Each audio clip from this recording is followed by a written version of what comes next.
All right, everyone. I am supposed to be live on the YouTube right about now. And I'm just hoping that it works, because sometimes I've had some technical difficulties. You've seen that if you've been here before, but right now it looks like it looks like and it sounds like it's actually working kind of nice. So, as normal, please try to give me a little bit of feedback if there's something really bad, or something not working, or the audio or the video becomes glitchy, or whatever like that. I need feedback in the case of an emergency, if you know what I'm saying. So, kind of the first live stream in the redesigned home studio. Yeah, it's the same studio as before, but I repainted a few walls and I like rearranged the stuff. So yeah, it's different, and I think it's way better like this. If I know myself right, I might be changing it back again to how it was before. Not the paint, of course, but like the stuff.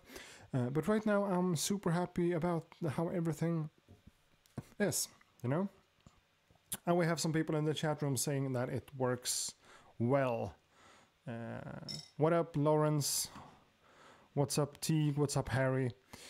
I can do a video on the SP404. I'm not going to touch on that today in this live stream, though, but I promise you, I'm going to make a video on it. You know what?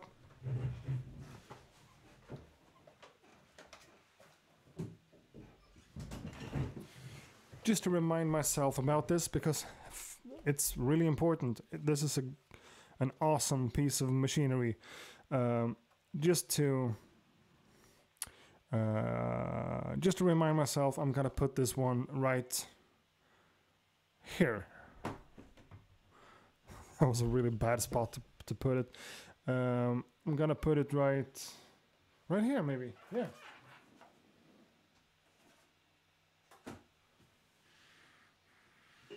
That works for me. Now it's placed over, let me see if I can do this.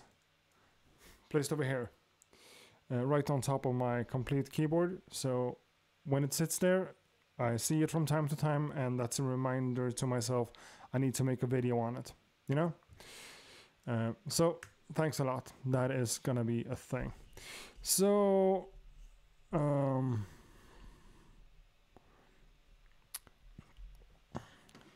how did you get good at pads? I'm not so good at pads. I can't wait, yada yada, I'm the best, yada yada. Yeah, I know. Hello from Jamaica. That's a cool one. I don't think I've had anyone in the live stream from Jamaica before, so maybe that's a first.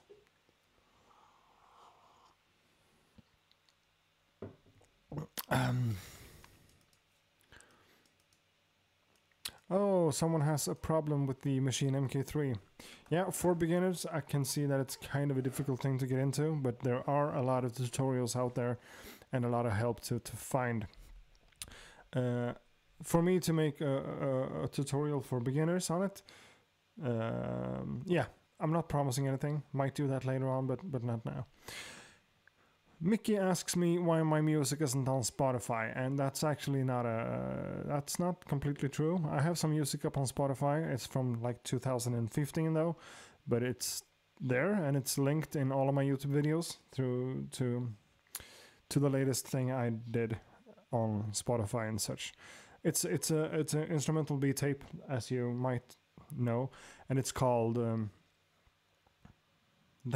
it's called Escape from the Zoo. Escape from the Zoo, that's my latest project. A couple of years old, but I still think some of those beats are kind of nice. I won't be listening to others' music for this one. I don't do that on this channel because I don't think it feels like my thing to do. So we have people signing into the live stream that are not supposed to be here. Don't be here. Come on. I have one person watching texted me right now that she's watching, and she doesn't have to watch. Just awkward to watch this kind of thing. But yeah. You know, I'm not listening to anyone else's music. I'm not doing reviews or anything like that because it just doesn't feel like it's my place to do so, you know? Who am I to judge you and your music? It just doesn't feel right.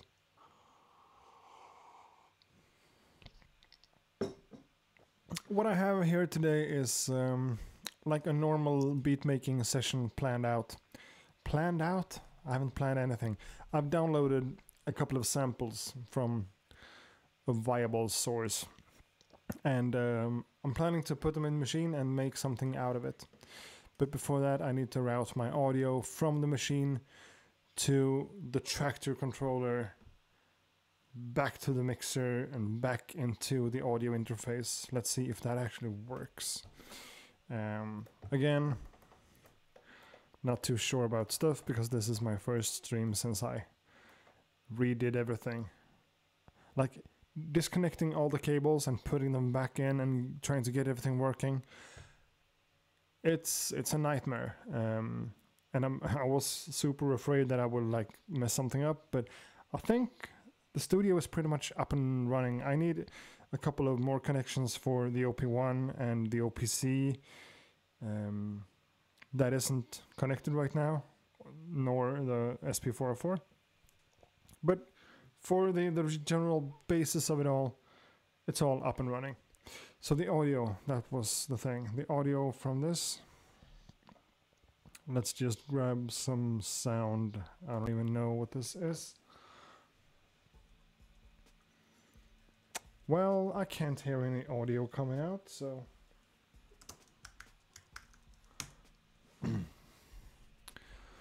That's not too good. But let's see, OBS. Yeah, the audio from my mic is still going out to you guys, so at least that's something, right?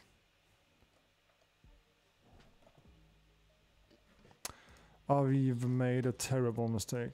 Audio output, tractor control, boom. And that's one of these guys connected right there.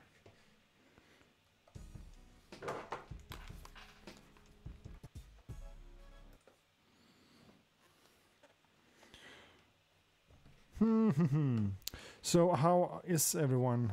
I hope everyone's fine. It's a Monday, so not the best day of the week, but it's still not too much to complain about, you know?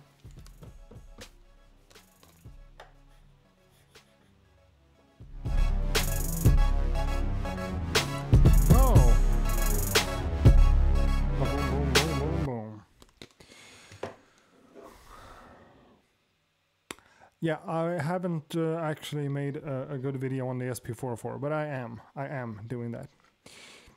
So yeah, let's go back to the comments. Anyone being like crazy? No? Everything's good?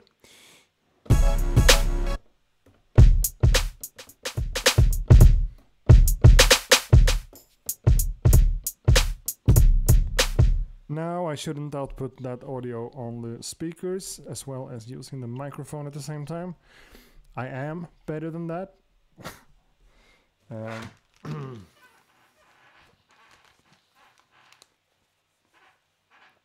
A nice cup of tea.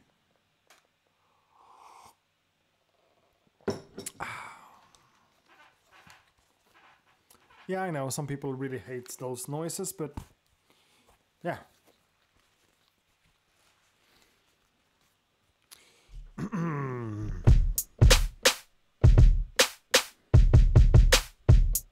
So, it sounds like that thing is super loud compared to my voice, but I don't know.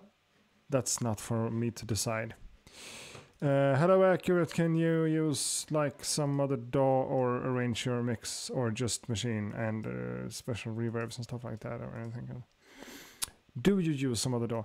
Yeah, sometimes I use Logic, but normally I'm all into Maschine. Or the MPC, or both of them. What do you use to connect your Maschine MK3 to your MacBook Pro? USB. USB, man. I mean, a USB cable from the Maschine to my hyperdrive or whatever the connection thing for the MacBook is called, straight into the Mac, and everything's working.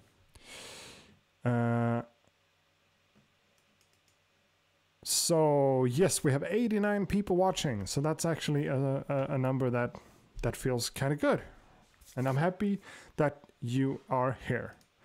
I'm really happy that you are here, and I have this angle for you if I need to work on the machine, which I'm gonna do. All right. So let's just see if the audio is coming through. And it definitely is. Maybe I should crank up the volume of the mic. Can you do more videos on the MPC Touch? I don't have the MPC Touch. I have the MPC Live. And yeah, I can make more videos on it. I just need more hours of in a day, you know?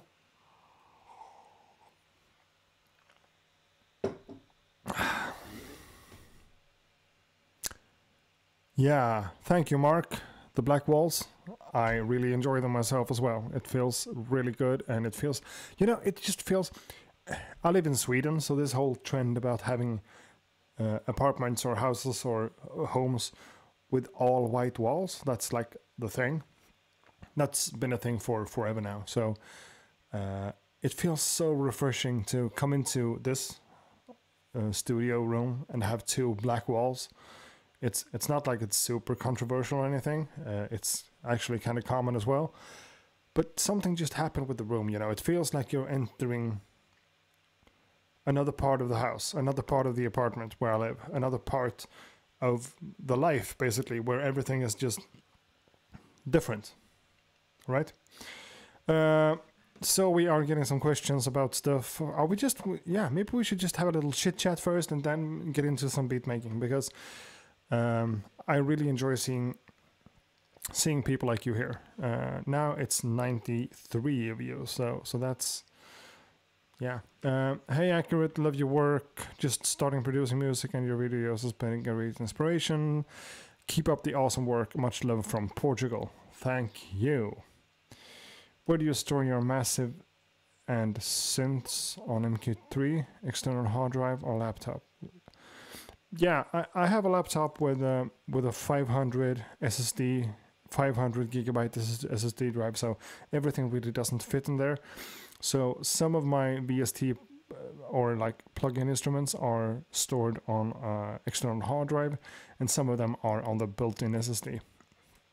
But when it comes to like the Maschine expansions, all of them are just on the external. I can't have all of that audio on the computer. Just not worth it. You don't know if you're getting the Maschine Jam or the Micro MK3. If you don't have any of them to begin with, of course go with the MK3. The Maschine Jam is a generation old by now, and it's still a fantastic device, and it works really good together with Maschine. But it's not up to date, and it's not full-fledged like the MK3 Micro is. You'll have to work with the computer a little bit for both of them, so that's what it is. Yes, Edward Simlin actually asks about the Akai Force, and I know that question was going to come up. I haven't looked at everything regarding the Force, the Akai Force, but I know as much as I'm getting one here, not pretty soon, but I am getting an MPC Force, an Akai Force, to try it out and make videos on and everything like that, and it looks really, really good. I like the looks of it. It feels like it should be able to become a really substantial device, you know. It's big and bulky and everything, but it's also standalone. And right now, it's just standalone, you know? It's a standalone device, not with the software, not together with... It works kind of good, I guess, together with the Ableton Live, with the Ableton Link system. But having a 2019 release of a hardware unit, that's hardware, like standalone hardware. I think it's amazing. I think it's really good. Right now it's about like 4 different instruments inside of it, which is a little bit on the low side, but I'm gonna use it for sampling basically. So for me that's fine.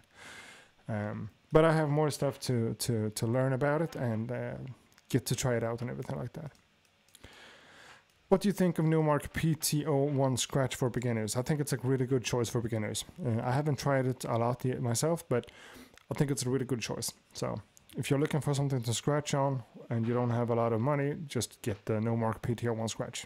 It's my choice for anyone who's asking.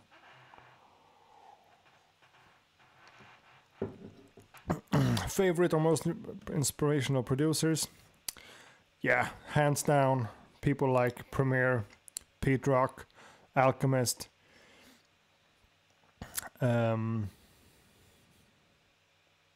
Yeah, that list ended quickly. I mean, RZA, Q-Tip, old school producers like that. But of course, Premier is the one I mentioned first, because that's just who he is. What's the best portable sampler out there? Just like that, the best portable sampler? It depends. It totally depends. Portable sampler, I guess the Akai, the MPC Live, I guess. The SP404 is awesome, but it doesn't have all the functions that you get from the MPC Live. It has more soul, maybe, but it doesn't have the same amount of functions, and it's not comparable like that. The whole system of arranging a song is much more straightforward on the MPC Live, so I guess for a standalone portable sampler, I'd go for the MPC Live, even though it's kind of expensive. I'm a big inspiration. Thank you. Yeah, Evidence, of course. Boom Bap Art. I should mention Evidence, one of my favorite rappers also. So probably my favorite rapper. If you could give advice to someone who's new into making music, what advice would you give? I've kind of made a video like that, but one advice to a new producer, besides all the soft stuff like stick to it and don't stop and be yourself and don't listen too much to others, except from all of those things, don't buy too much gear. Get something like get Logic or get the Maschine or get a Korg Electribe or something from Electron and learn that thing from the ground up and master that tool. That's my one advice. Don't jump around switching DAWs and switching hardware all the time. Make sure you know what you're doing with one piece of gear. Then if you want to expand the studio from that, do that later on. Maybe put your mic a bit away from your mouth. Sounds awkward in headphones to me. Is it like...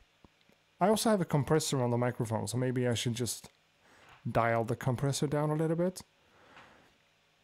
And yeah, it's a condenser mic, so I could do something like this and kind of get the same audio, but maybe a little bit more subtle to listen to. Thanks for the tip, though. Oh, I missed a lot of stuff. Okay, you guys are too fast.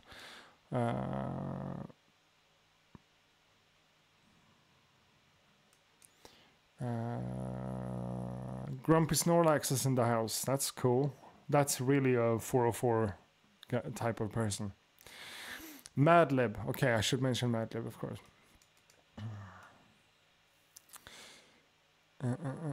Oh, Ninth Wonder. How could I forget? Travis Easter, thanks a lot for reminding me. Of course, Ninth Wonder should be on that list. One of the goats, definitely.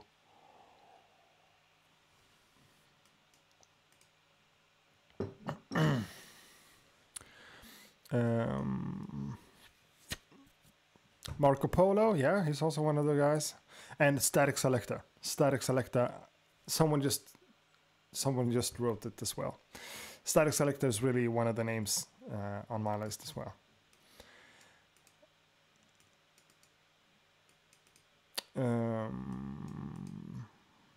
Okay, the OP1, sure. Okay. Dilla, yeah, but it's too like, I don't know. I love Dilla, but when someone asks about your favorite producers, right now, saying Dilla, yeah, of course. Dilla is on the list, of course. But you know, just feels like, yeah, what's your favorite color? Black. Like that kind of answer. Dilla was awesome, and I'm never gonna say anything bad about Dilla. Flylow, yeah, Flylow is a really talented guy as well. Flying Lotus, that is for you people. What is your view about Skrillex? I don't know. Kenny Siegel? No, I don't know about him. Skrillex, I mean, from some kind of historical standpoint, I guess what Skrillex did when he came out with the whole glitchy, what was it even called? The genre?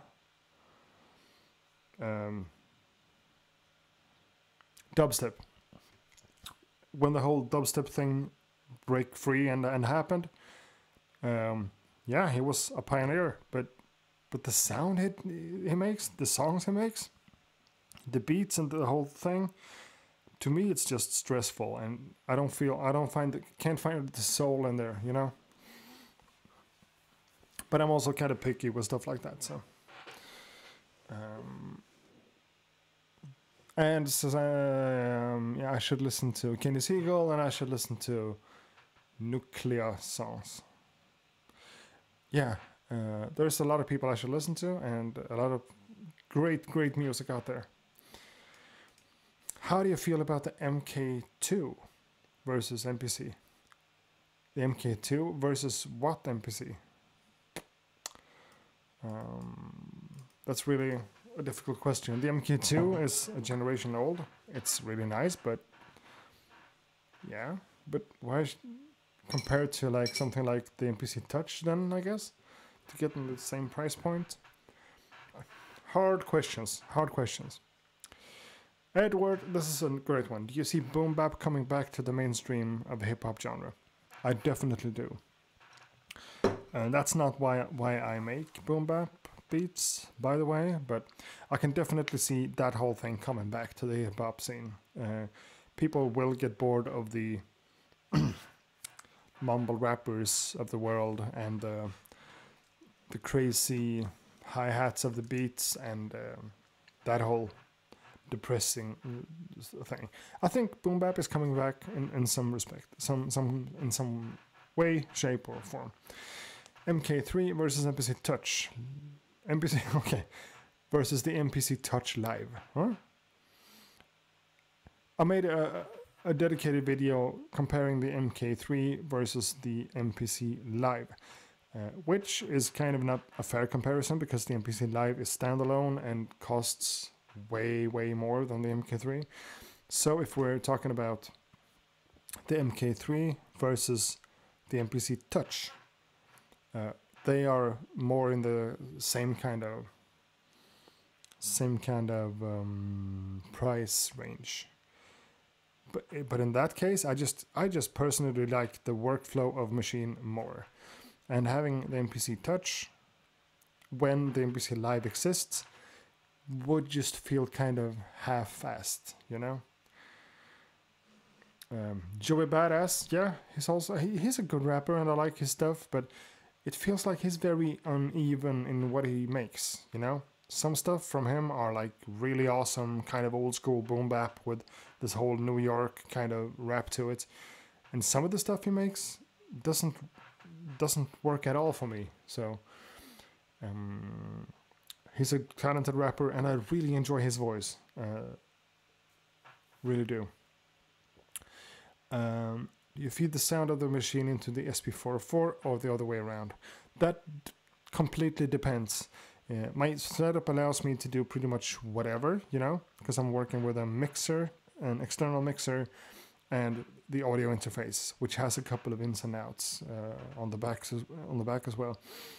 So if I want to incorporate, say, something like my tape recorder, I can hook it up to the output, just simple, and get the audio to that, and then from it in one signal. The same thing with the SP404. I can get all of the audio from my setup to the SP404 and then back in again to resample it. And I can also do the other way around. Just start with the 404, put the audio into the setup, and get that shit into Maschine instead. So, well, you know, normally I would say I would more use the 404 as an external effect unit than the main workhorse, because I'm that fluid in Maschine again. But if I'm making a beat on the SP404, I'm making the beat on the SP404, you know? So it's not always the same, and it's not just that it works just one way. But yeah, you know.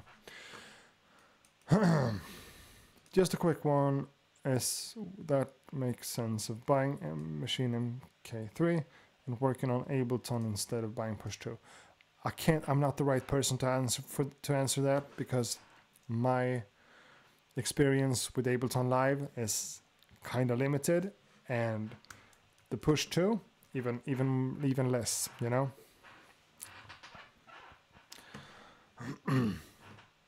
So I can't really talk about that. And what I think is awesome with Maschine is the Maschine software together with the hardware. So if you're replacing the software with Ableton Live, I guess it's gonna work and it's gonna be amazing. But that's not how I do my things, you know. So it's kind of like, what's your take on heavily edited music? Example, Andrew Wong, versus not heavily edited. Example, Madlib. Are we talking about music now or videos? Oh, okay, yeah, Madlib, sorry. I don't really have an opinion there, man, because heavily edited music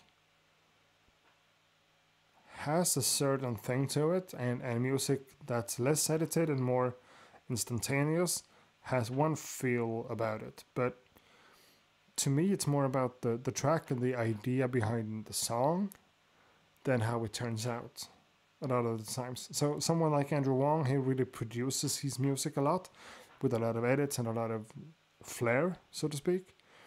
And someone like Madlib is more raw, but can still make music that sounds kind of similar in one respect. So for me, I don't really want to put one above the other, because it's all music and it's all beautiful and it's all nice.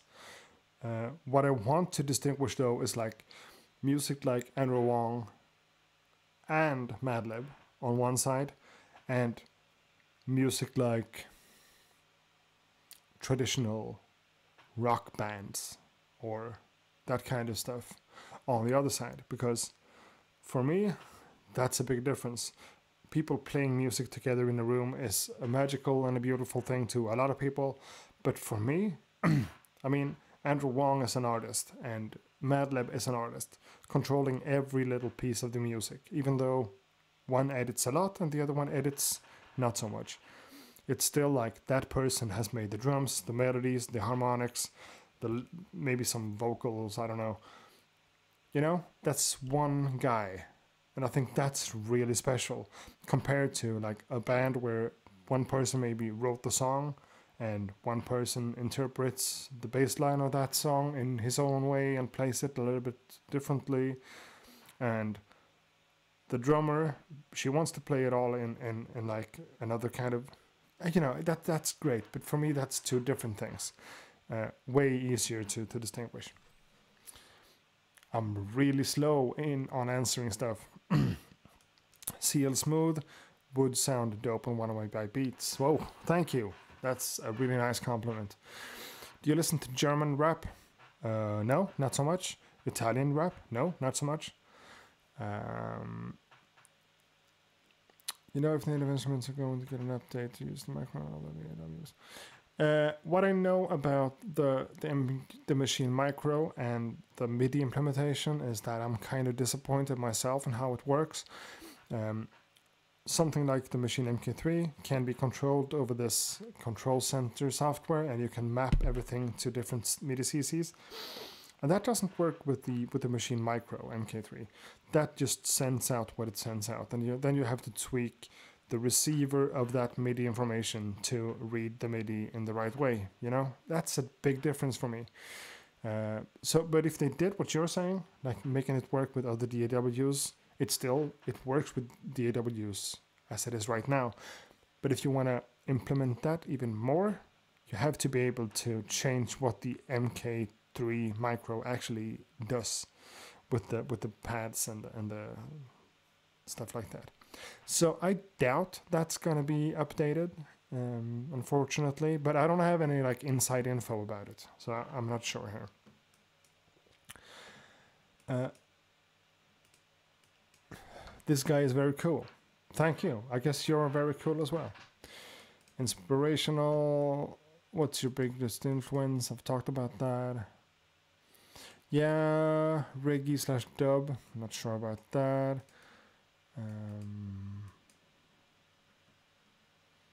Popcorn.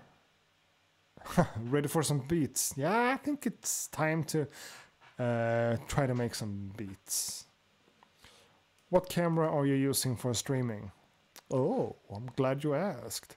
This is the DSLR that I'm making my videos, the main part of my normal videos on. It's the Canon 200D with the kit lens. I have a 50mm lens as well, but this room isn't big enough. So that's that camera. This camera is a webcam, the Logitech C922, I think. And this beautiful camera right here is the built-in camera on the screen of my MacBook Pro. So that's what that looks like. Compared to that one, which is the Logitech again, and the DSLR. So that's why I'm leaving it at the DSLR most of the time, because that just looks better. No, I haven't had any chance to try the Akai Force yet, but I know that it's coming here.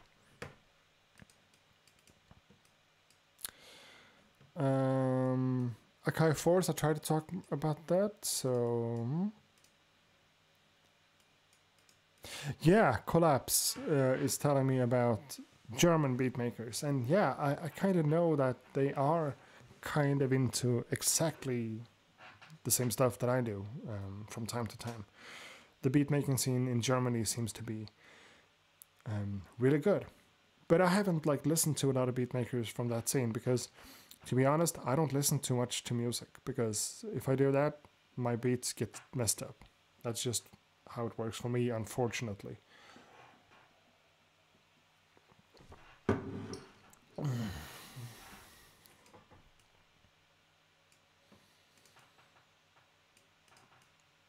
Oh, is there a good way to add vocals to a track on Maschine, or do you recommend using another VST when the beat is done? If we're talking about recording vocals, like a rapper or a singer working on the track, that's possible to do on the Maschine, but it's way easier with a traditional DAW. Even like GarageBand beats Maschine for stuff like that. So that's my recommendation.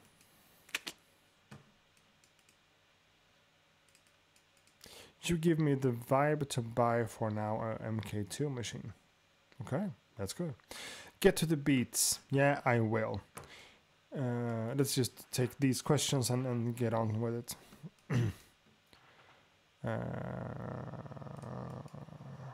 Why doesn't anyone talk about Freddie Joachim? Joachim? I don't know. I don't know who that is, so sorry.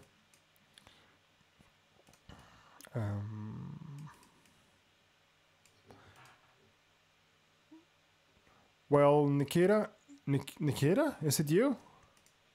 Oh, is it Nikita? It might be. Like a camera setup for streaming or making videos. Of course, like a DSLR gets you the best results, but it takes a little bit more work. And in this example, I'm working with the DSLR that I have here, the same stuff that we used the other day, you and me, if it's you, Nikita, connected with a cam link thing from a company called Elgato, so it works as a webcam for the computer. That's a really good solution, and it's also great for filming, but it's also kind of expensive and a little bit of a technical hassle to get it working. I'm not saying that it's impossible or super difficult, but with a webcam like this, especially connected to a MacBook, this is kind of as good as it gets, you know?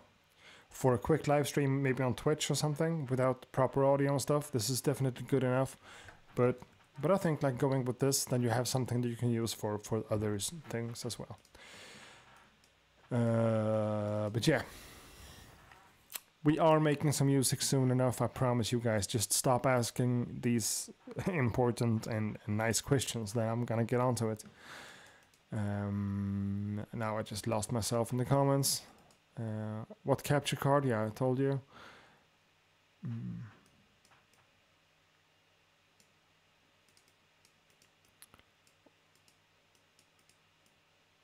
Okay, this one is important. What are your opinions on the complete 12 upgrade collector's edition? That depends on what you had before, because I mean, to be honest, the complete 12 actually has too much stuff to it in my mind.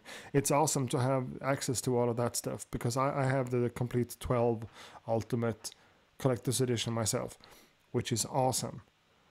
But do you really need all of those things, or could you do with like something like complete 11 or whatever you have? In that case, I would say go for complete 11 and start making some music instead. A question about the expressive touche, this one, and if I'm gonna make a video using that one and explaining more about it. Maybe, maybe not. Let's see.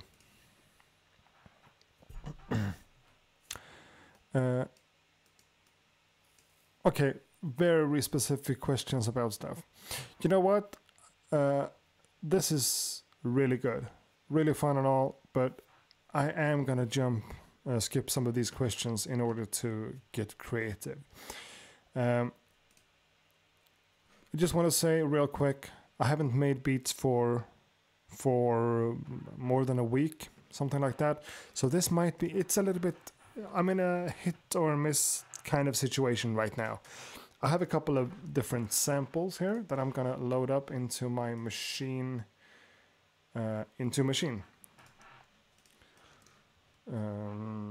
Okay, we have some drum kit here, just for the test. Let's delete everything. This one is almost 17 megabytes, so that's a long one. These are samples from audioblocks.com, so everything is royalty free and I won't get into any trouble by using them. Maybe it's not always the best samples in the world, but I know that I don't have to clear them, I don't have to do anything legal with it, so let's have a listen to the first sample and see if this could be usable. Okay, this is alright. It's distorting.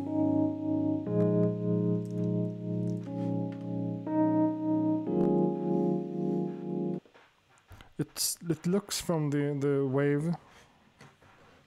Maybe I want to go there. It looks from the waveform that is more busy over here.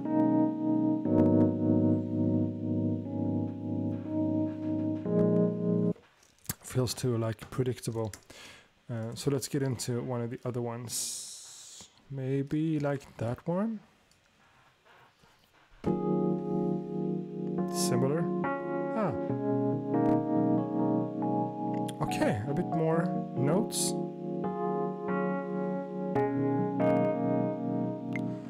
That could be kind of good. Let's check the last one as well.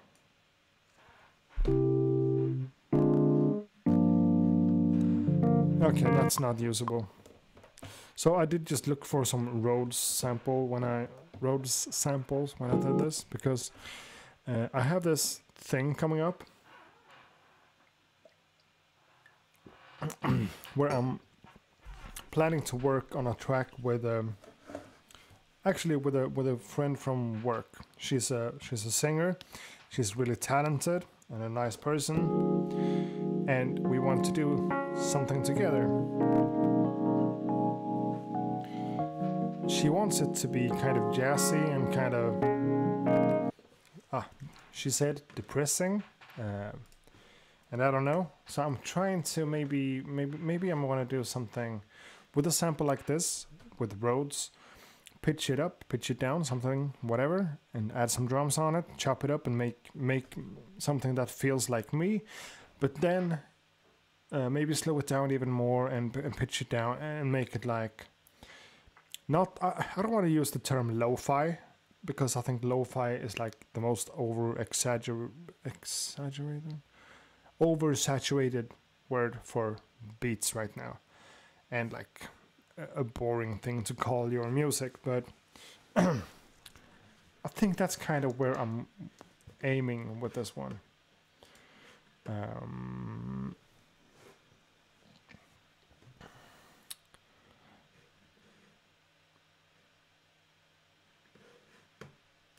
So let's see if I can just shrink everything down here, because I want to have a little bit of a chance to follow the comments, you know. So I don't have the biggest screens of this real estate. Okay, someone agrees on something.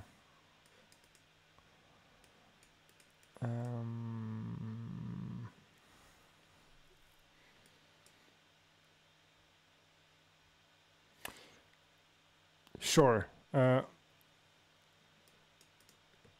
Okay. Sorry. So the sample. Let's delete the other one. Get it back over here. I know it's not like depressing, but I want it to have a little bit of soul. And it should still sound like me, and it should still be in the hip-hop realm, at least. So I'm not making like just a depressing song for someone to sing on. I'm a part of the collaboration, so I want it to be a beat, one of my beats, you know.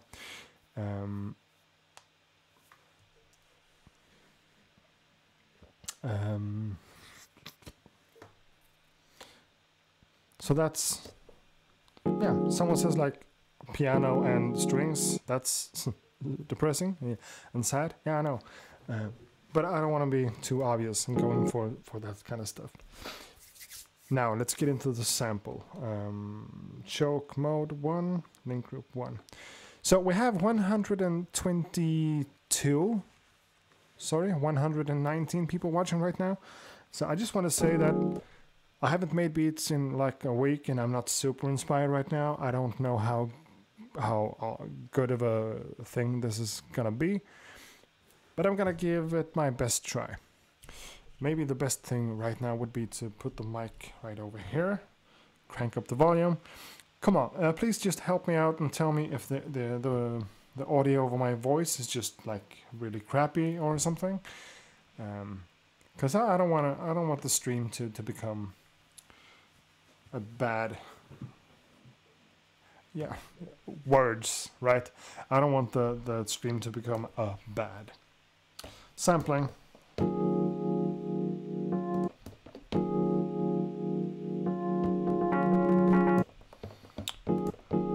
Immediate mistakes.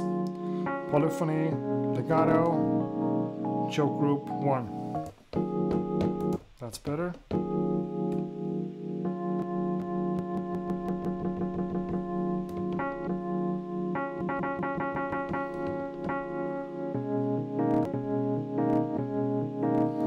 Is it distorting, or is it just me?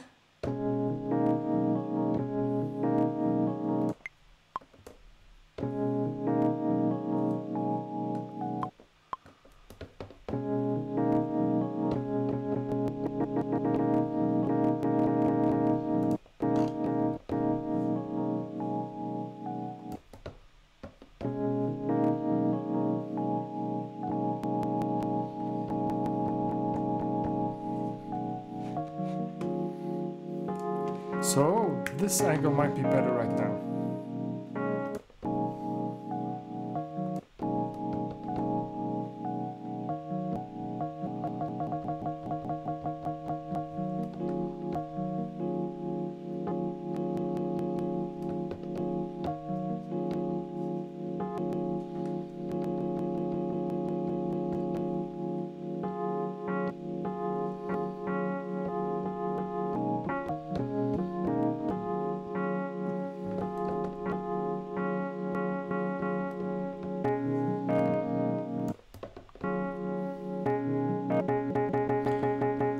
That could be a nice one. Then we have some high-pitched stuff here, I think. No.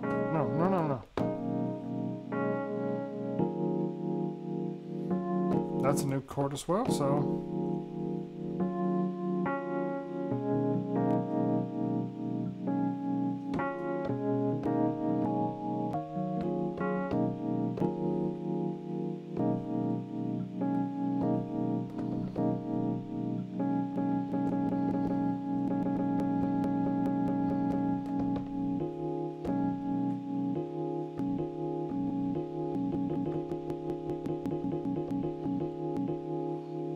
That's a hard one.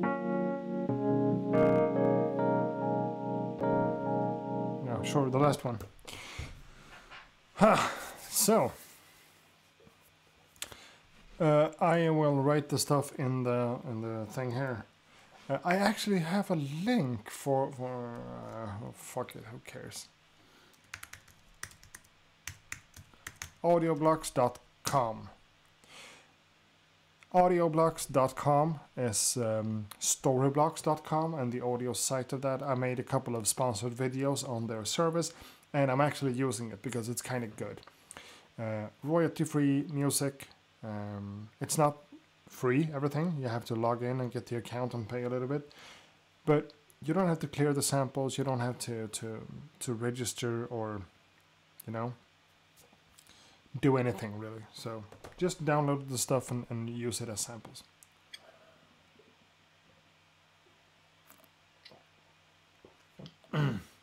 Yes, I do need a beard, but I can't get one. That's terrible.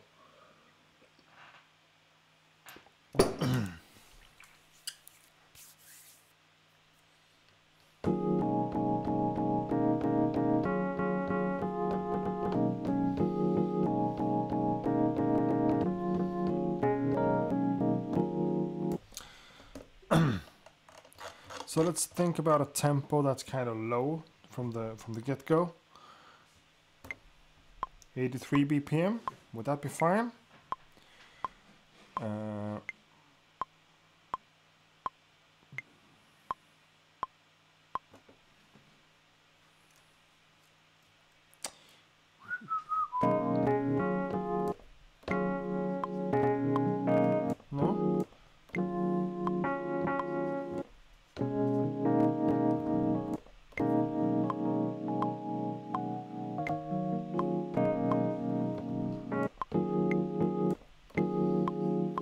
Oh, what happened with the tempo? Back to 120. No. 78. Let's go really low this time.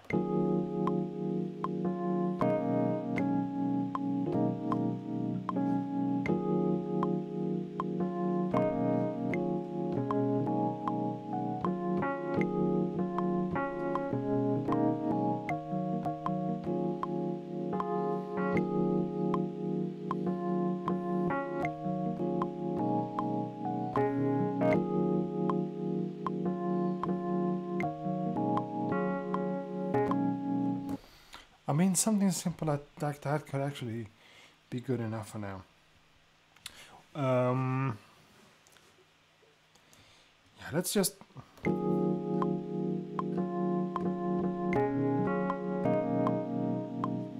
So go from that one to that one. So...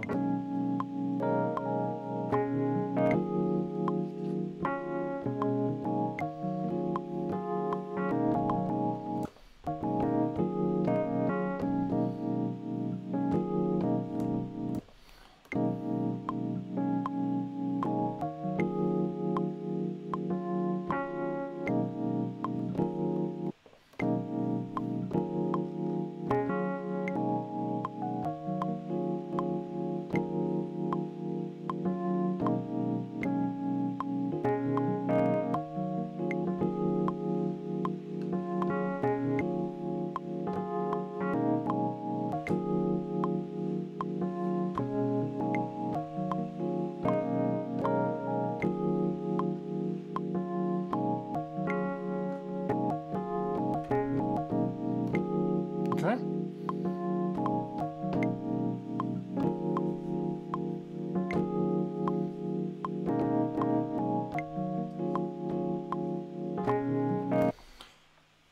Pitch it up.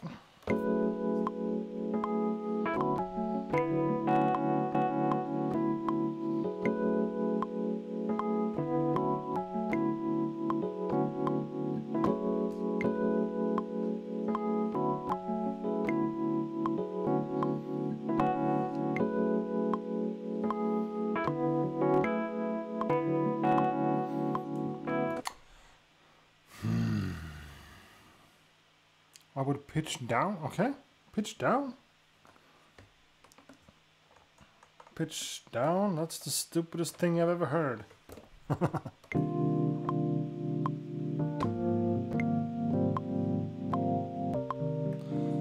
Okay.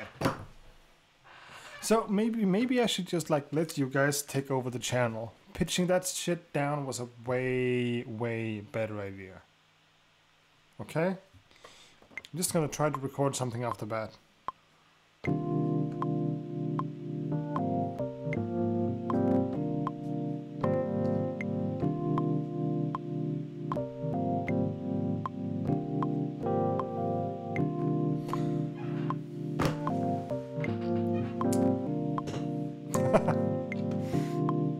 Yeah, my camera is dying. I don't know if I like just got way too deep into this, but that loop that was happening right there, to me, actually really good. But yeah, you guys have a point. My camera, that camera, is dying. So let me just switch the battery on it and let's get back to that camera soon enough. For now, this camera, and just watch me do this. Alright? So I'll be back in a few moments, whatever. I can't plug it in. It's a crazy thing. I haven't gotten the thing, so it runs on batteries, and I'm gonna change it out right now. Boom.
Huh.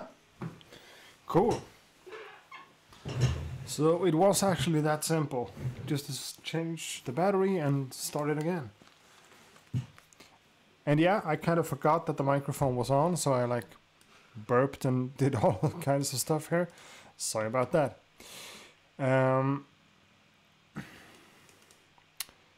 But now it's plugged in. Cool.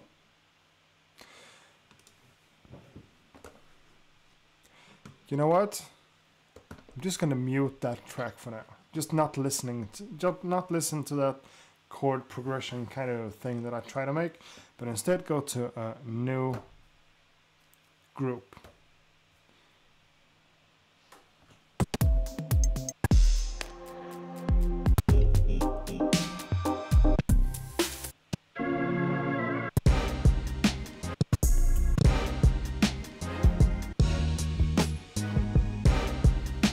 I think I like that snare, even though it's going to be kind of a slow and sad song, track, beat, whatever. I want the drums to feel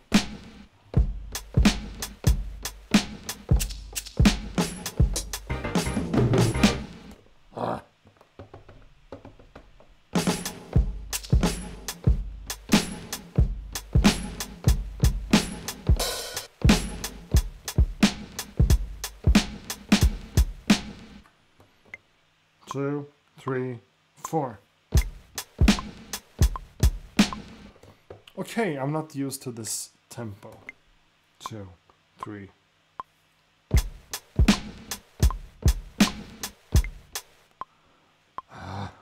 Just not feeling it. 1, 2, 3.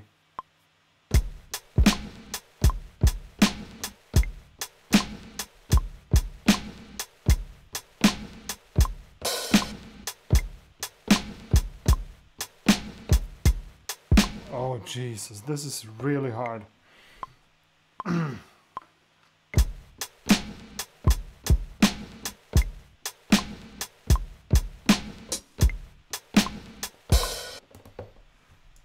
It's not hard, it's just that I suck at this.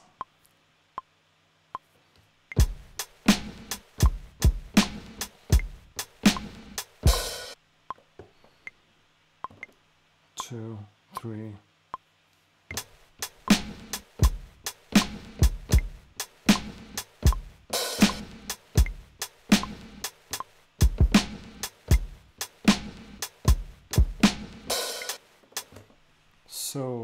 So bad. But I guess I'm gonna stick with that and edit the stuff.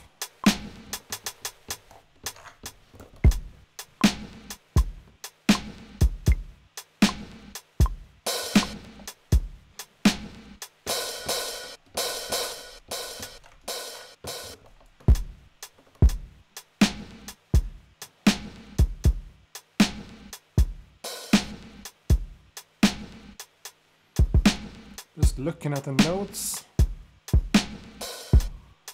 maybe it's too slippery and sloppy and slippery. Okay. Orlando, 90 BPM now. That's good. This is 78 BPM. I'm trying to get out of my comfort zone, you know? Add swing, are you kidding me? Can you get more swing than this? If you would have seen the notes on the grid, everything is just totally off.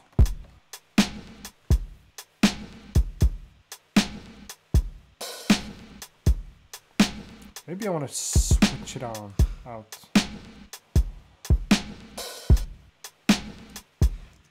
So let's turn everything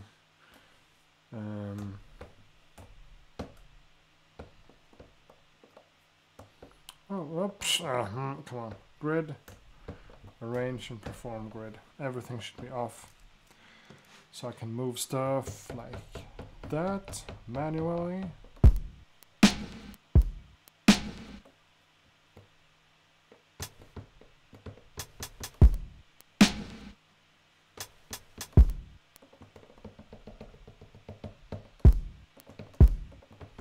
So what's up?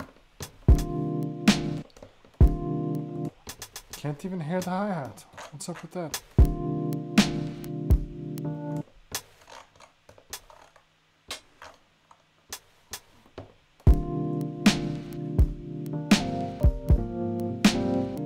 I did something bad with the hi-hat. The length of the notes? Oh, I wasn't supposed to listen to the Rhodes. You know, this is strange.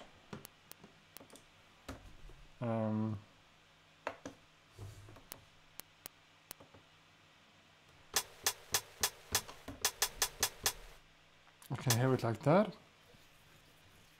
Did I change it?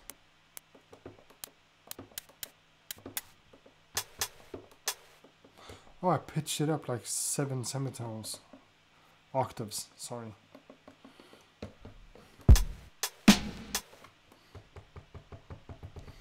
I'm moving them.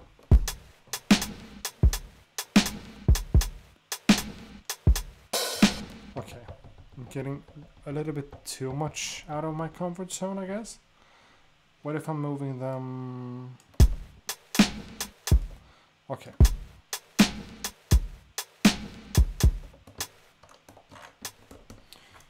So what are you guys saying?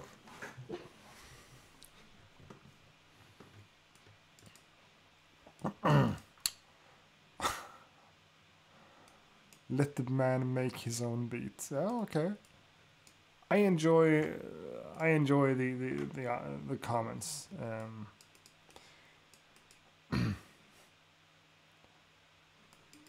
But yeah, normally I work in a higher tempo. You guys know that. I'm around like 92 often, but right now this is 78. So, but let's listen to those weird drums and the weird sample at once.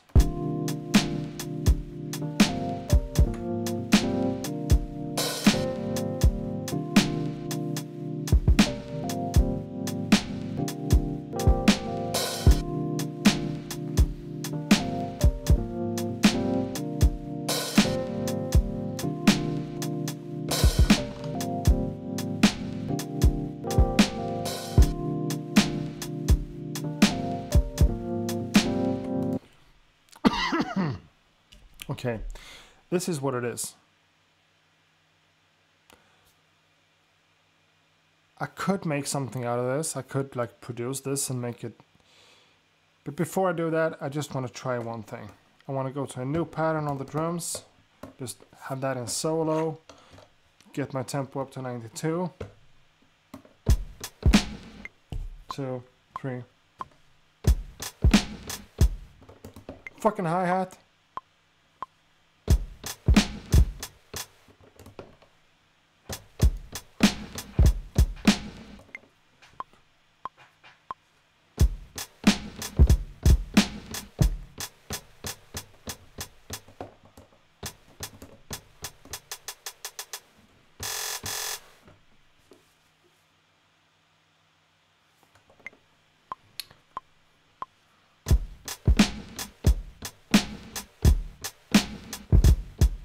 Okay, this is weird.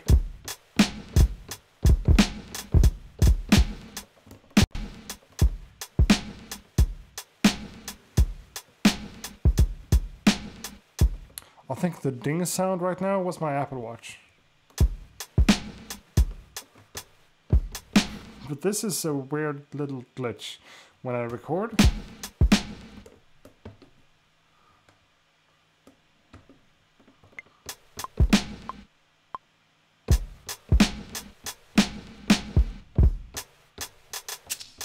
Get this weird double hit.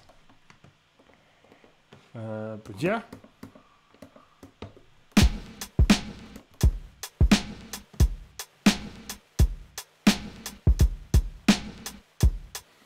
Here we are at 90 BPM, not holding the tempo at all.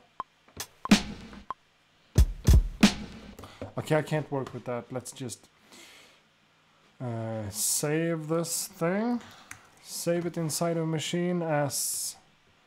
Sorry, I have a system here. 178. Good night, Nina. Glad to have you here. I was just kidding about the stuff that you're not welcome. But I hope you know that. 179. Weird. Let's close Maschine. And let's get back to you guys. Okay. The new update is doing a weird thing in record. Okay. So, Maschine is closed and opened again.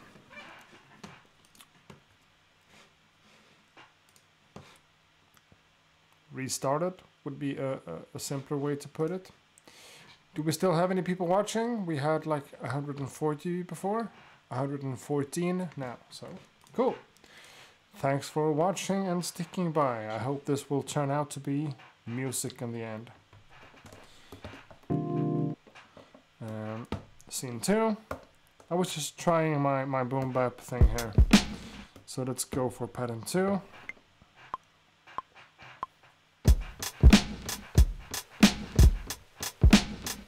Still doing the same thing on the hi-hat.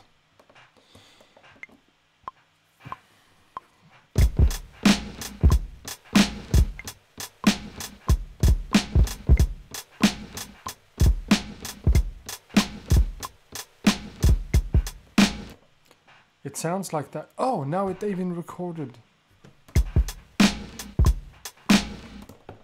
Is it supposed to be like this?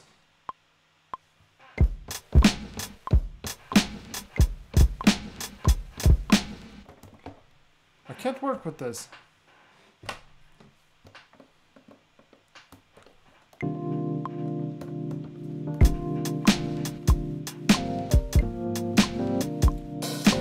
You know, there's a part of me who really feels this in 93, but I know it's kind of stressful. But we were at 78. Let's go to like 80, 81.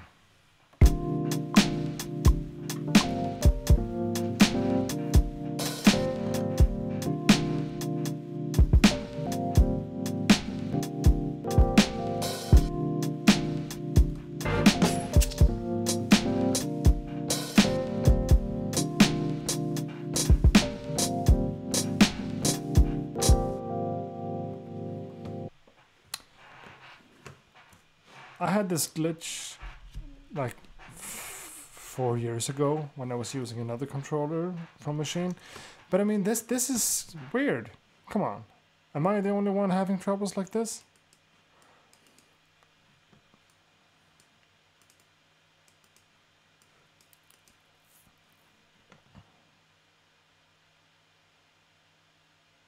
Shorten the pattern? It's 4 bars long. I always work in 4 bars. I should be able to make a 4-bar pattern, you know?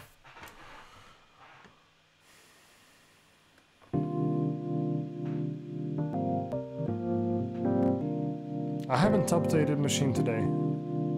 Or like in the last week.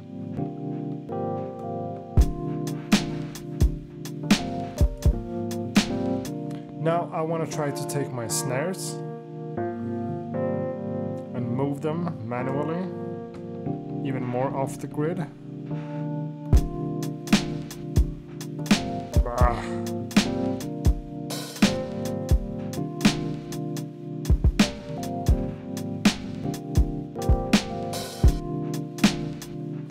No, I'm getting too weird with it.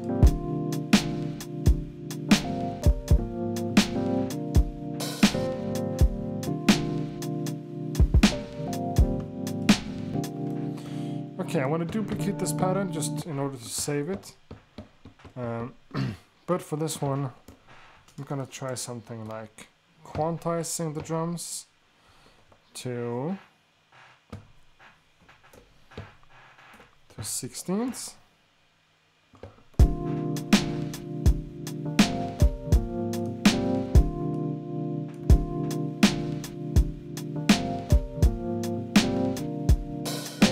Super straight stuff.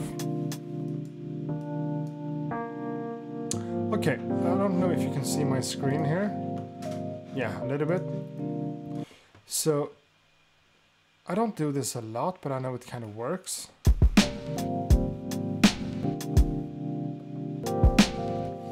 So I'm just manually getting my drums super straight, like this.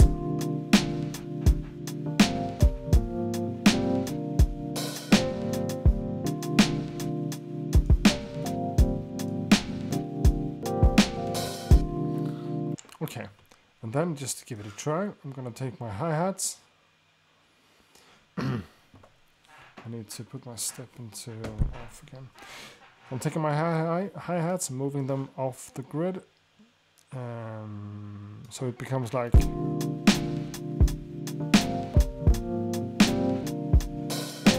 more like that, you know? Then, to compensate, or to make it even worse, I'm taking the snare and moving that the other direction a little bit.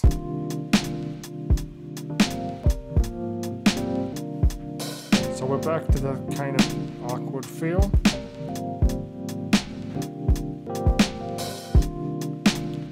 And everything is the same, exactly the same. So it's kind of stiff, even though it's kind of, you know, not stiff.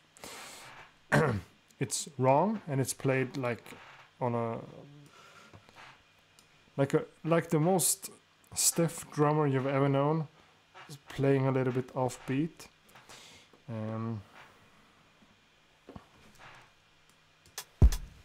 Then depending on how I change my hi-hats,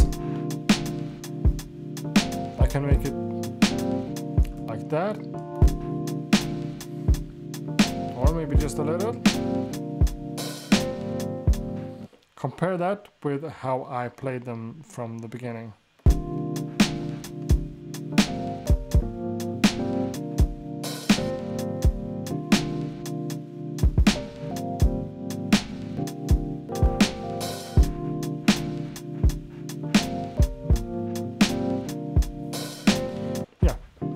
I actually like the way I played it more, so that's good for me. Good for me. Which camera am I even on? I'm on that one, so let's switch to that one. This OBS deal is kind of fun. Am I getting any reactions on the live stream, on the window, on the chat?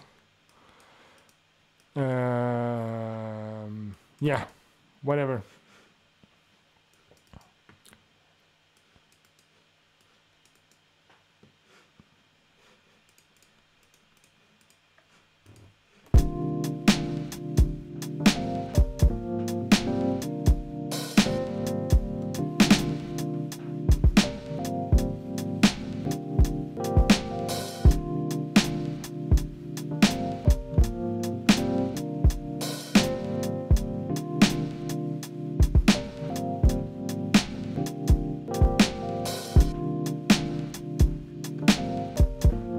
I'm using this for now.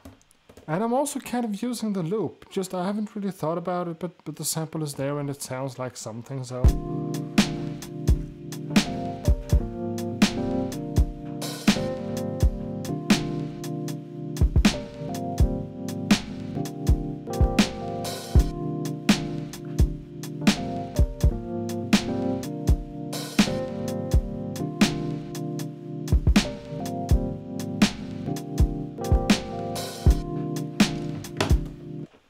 I don't like this.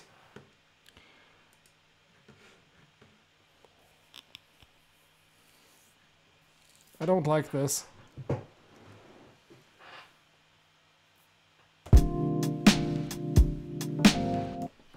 And, okay, I guess what just happened to my posture, I just fell down on my seat. That's fine.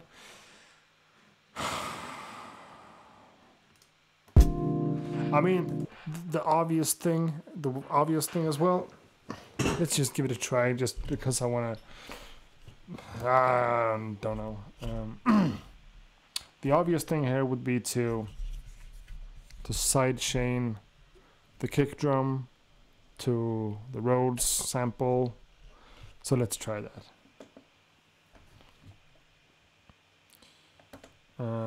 So on this group level, let's add.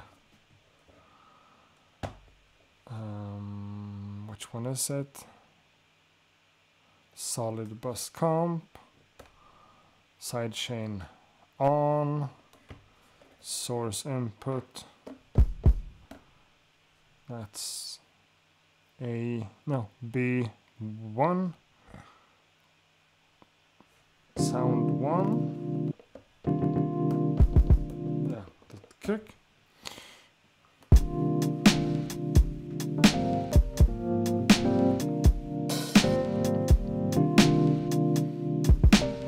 Fast attack.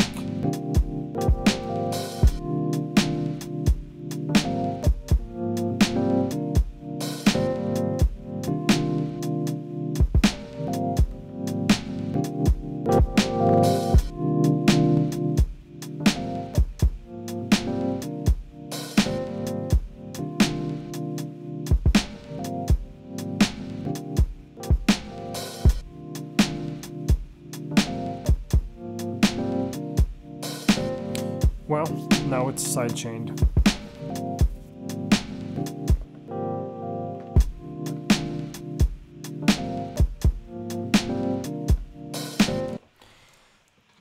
You know, some people really like this kind of stuff, and I can appreciate it.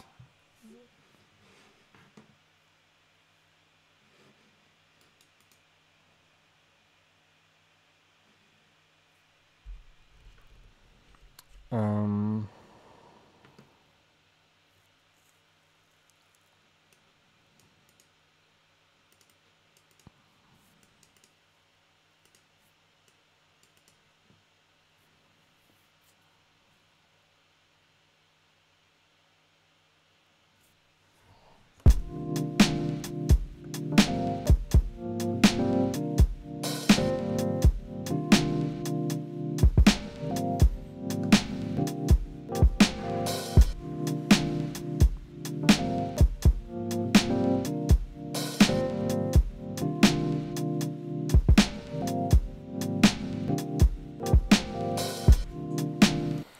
Then, of course, I could go into the drums on the group level after everything else and add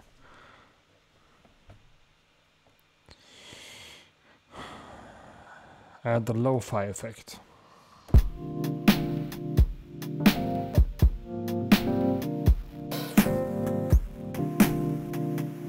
Interesting.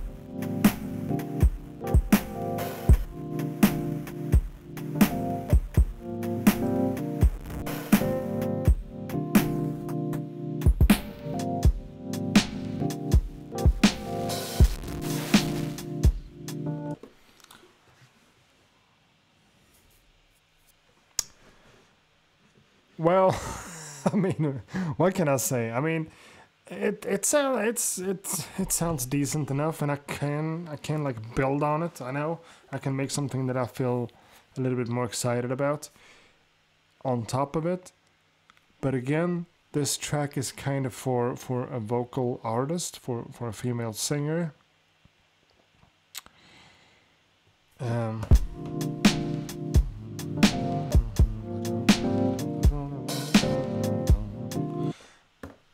Can I just try some melodies on to go on top of it? Get some instrument, get something. What's happening? Jesus.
So, what camera are we on?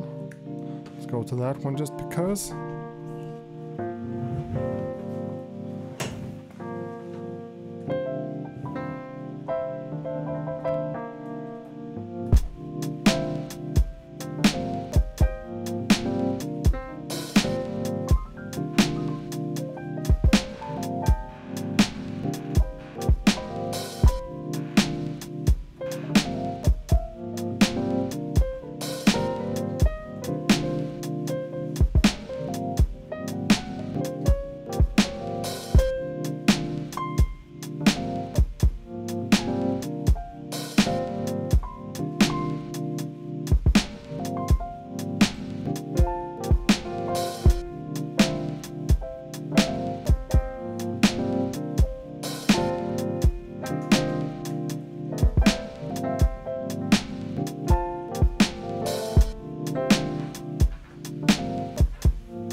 Can you hear that? Like listening to the loop a few times over and over again. It's not turning out good. Okay. So Boom Bap Part is leaving. Bye, man. Have a good night's sleep, and hope to talk to you soon.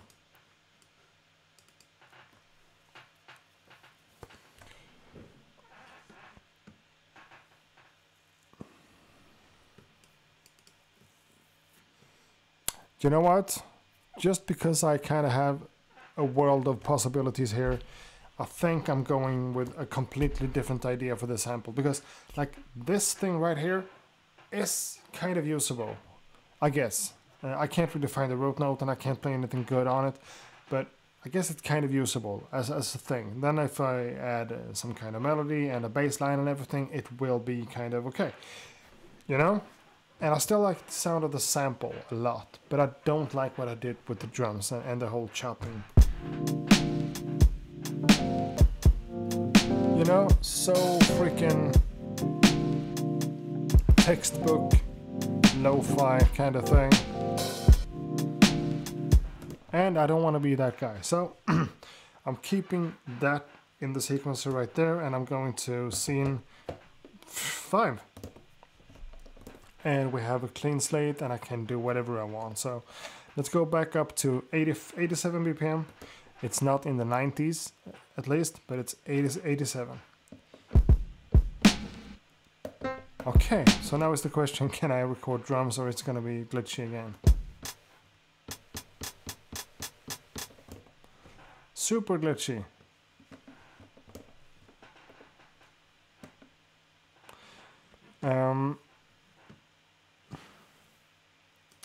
I could do a lot of stuff with the drums and things like people are suggesting, but when you get the feeling that I got from it, it's just not fun to work with it anymore.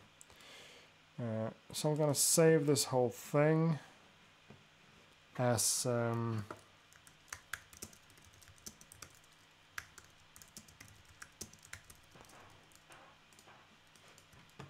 save it as a group. Why can't I even? Okay, fuck it. We're gonna save it like that. Then I'm just gonna open up a completely new instance of Maschine, a new file, that is. Want to discard? Want to save? I want to save. Then we're going to a new one, and I'm opening up the group here. I haven't done this on my new computer, so I'm not sure how it will work. It was called Weird.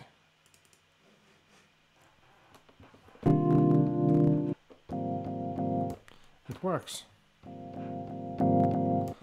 And it's triggerable. Nice. Now, another drum kit. Am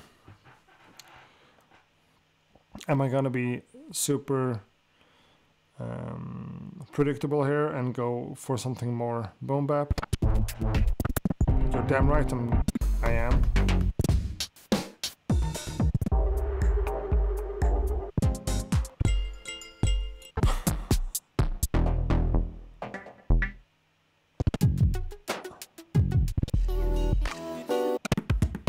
Oh.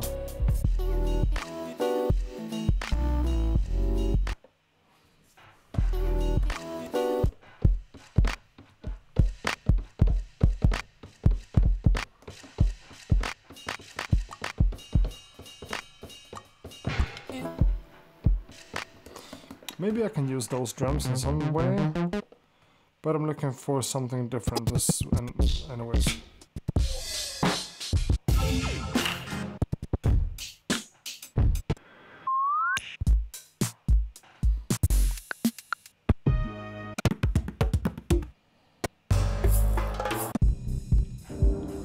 It's not that I had a big problem with the drum sounds I used before, more like me. I had more problems with myself.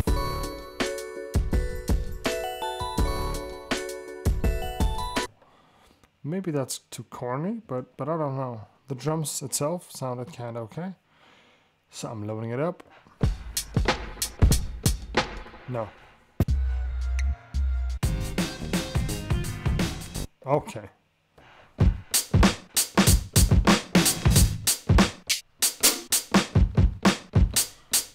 That one is just a joke. Why do they incorporate sounds like that?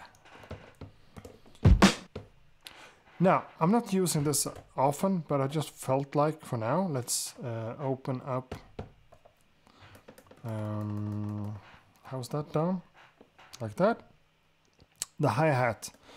The modeled thing that comes with Maschine.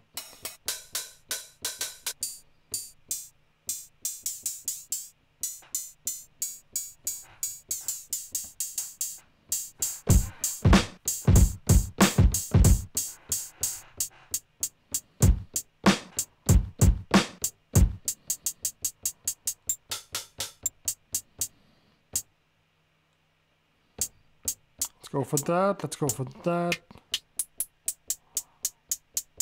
And let's go for that. Let's duplicate it over here.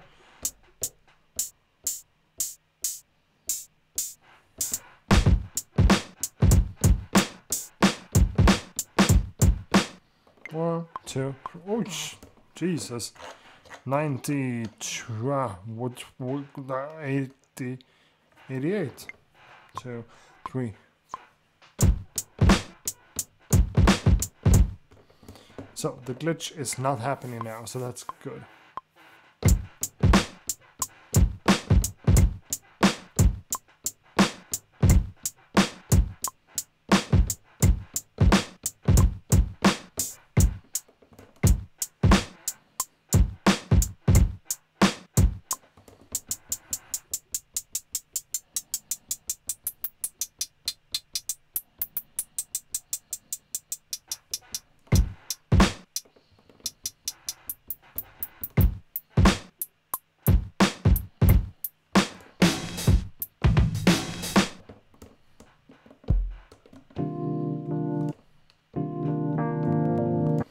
Oh, the settings aren't here. So let's select all of the pads, put them in show group 1, and put the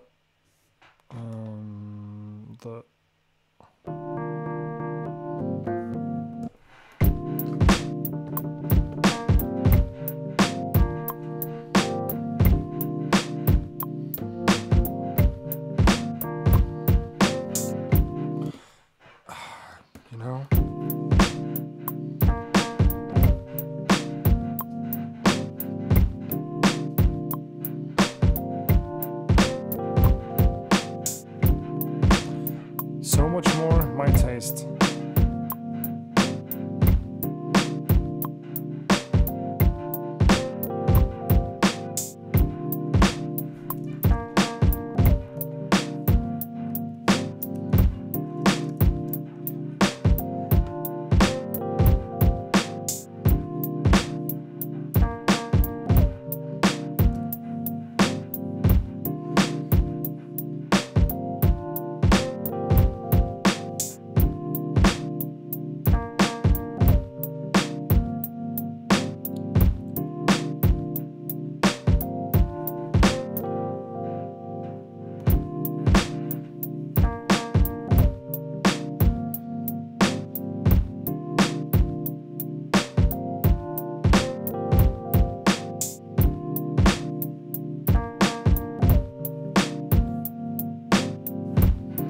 You know what? That's more my taste. That feels better now. I need to work a lot with the drums because it's just not good enough. Oh, did this camera die? Did the stream die?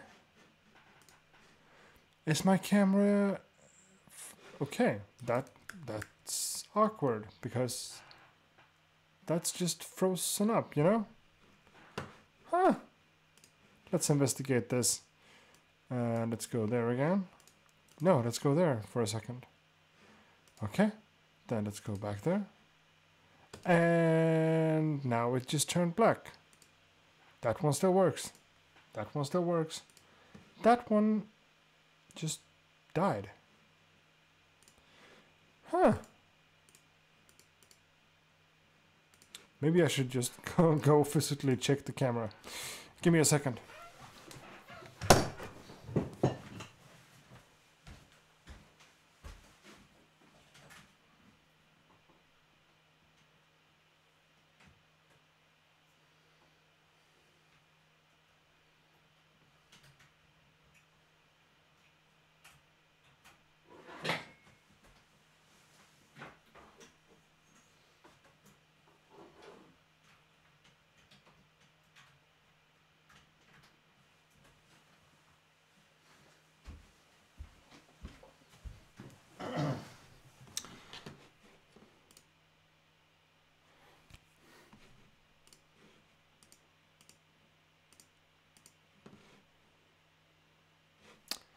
still won't work.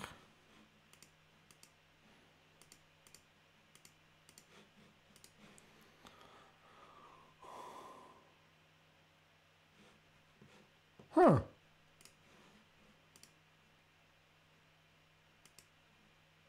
That's kind of weird.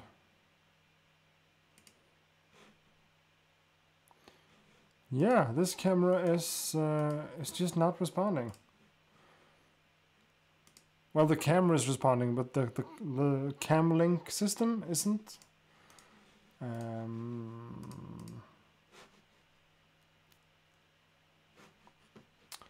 So what am I doing?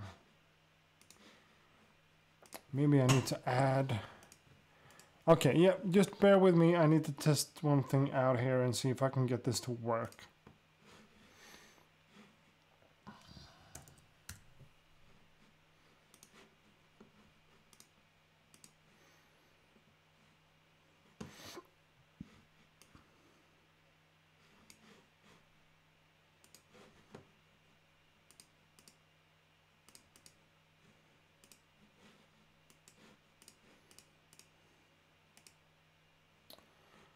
Now the setting of that one is also messed up.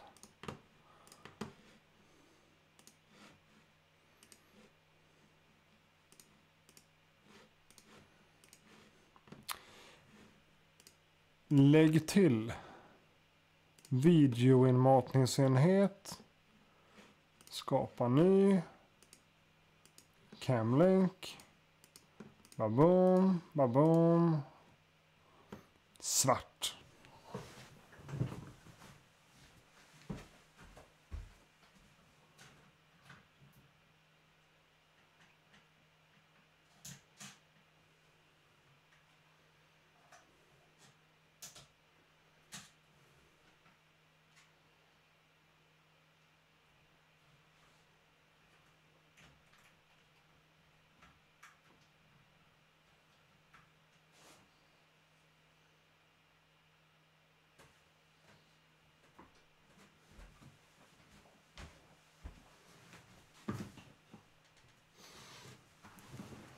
Nej.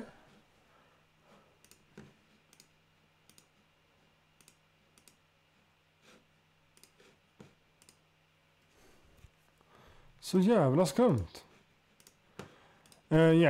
This is really weird. I can't get the camera to the cam link thing to respond at all. So I feel like I want to try it on QuickTime, because things always work in QuickTime. New recording, yada yada, cam link.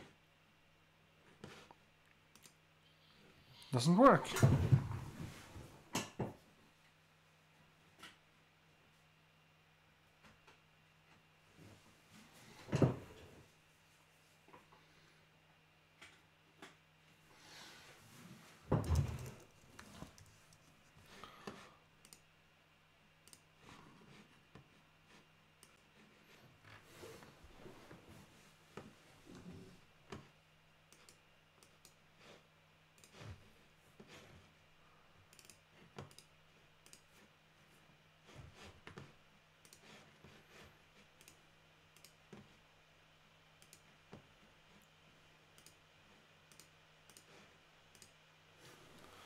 And there we have it, my friends.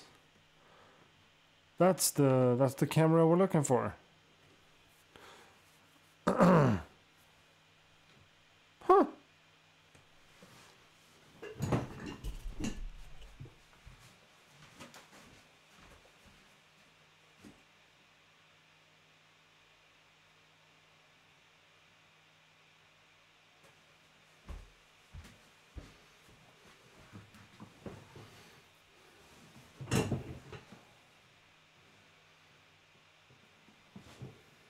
And we are kind of in focus as well, aren't we?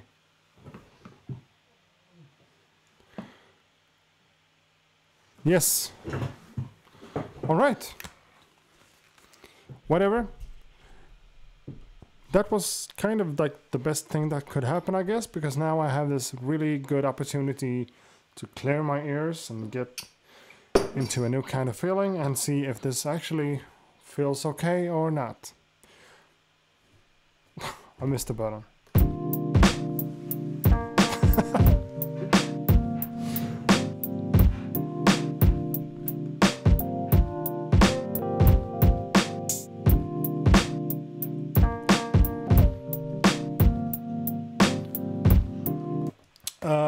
Just forget that I ever made music, that I've ever produced beats before. Consider this my first time ever, because I really don't know what I'm doing. I have this old kit of mine that I return to when I'm in a bad situation, as I am with these kind of drums.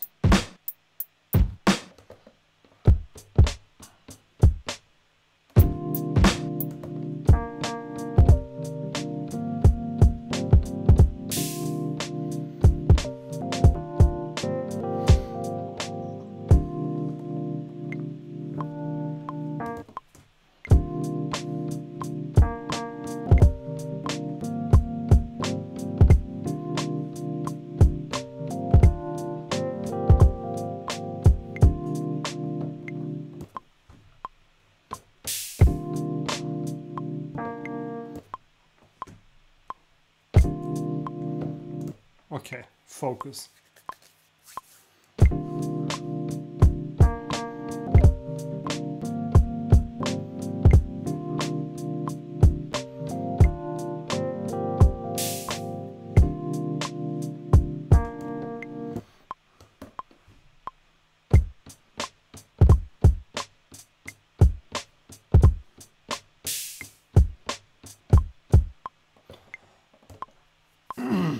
Okay, 1, 2, 3.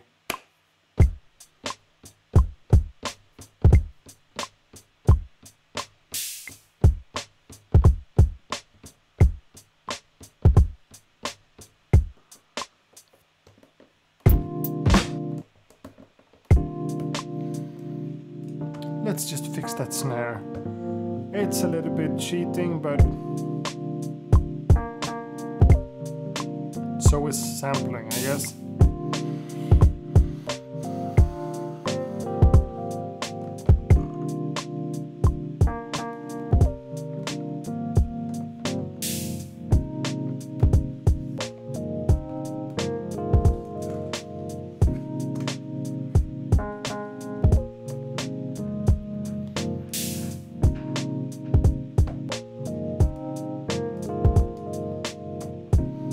This is so much easier.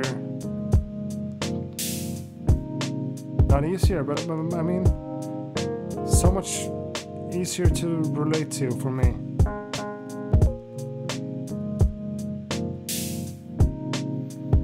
Now I can easily like just make another scene,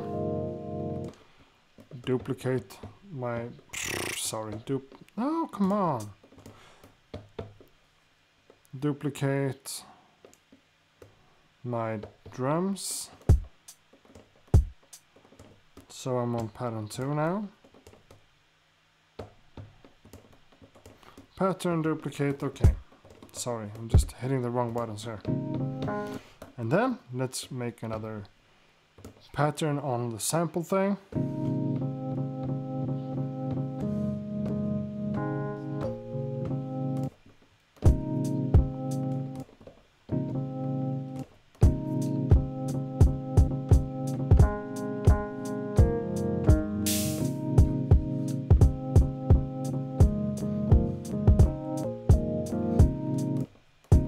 Don't know what happened with the drums though, but oh, I took the snare out of that. That's fine, I can just reload it.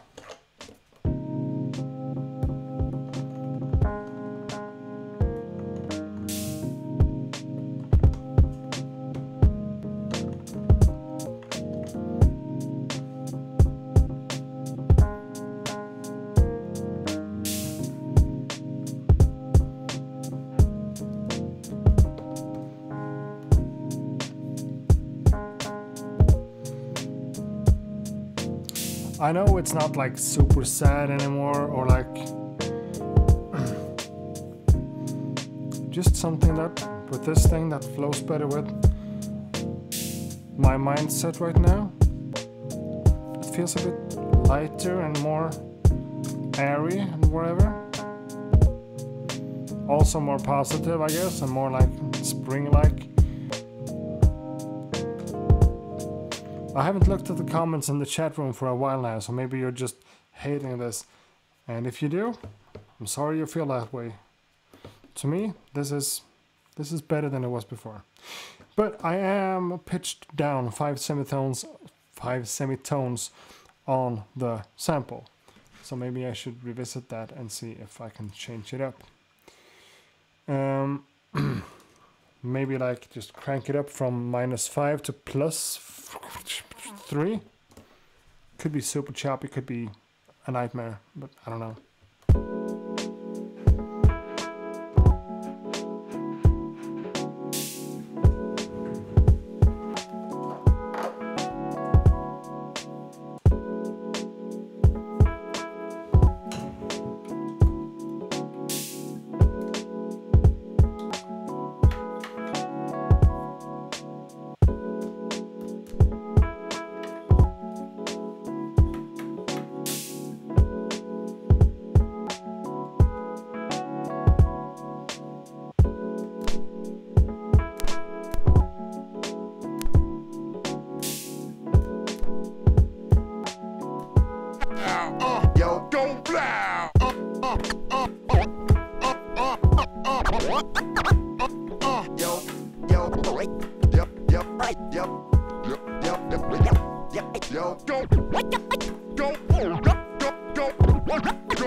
Rockin' the beat.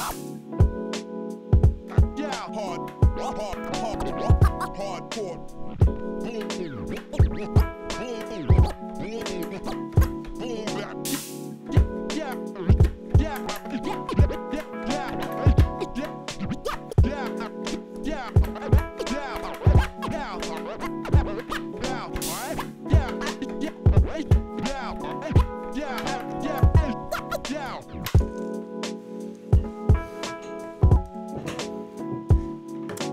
Well, I don't know.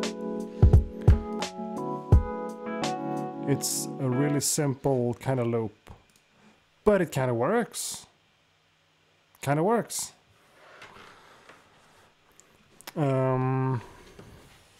Simon the Magpie is here.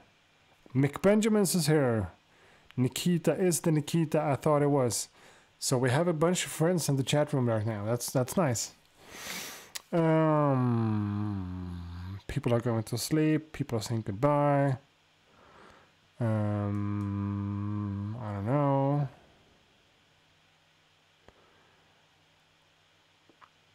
People are saying hi. Hi, Mick Benjamins. Hi. Someone else said hi.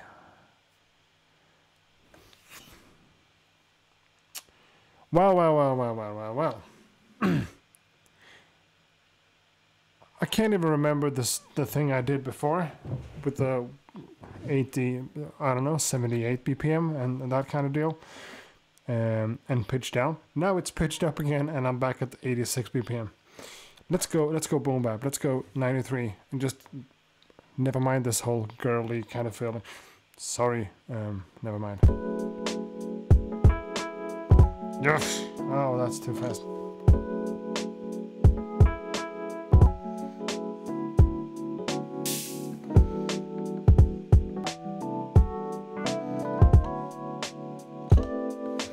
Let's pitch it way up just to experiment a bit.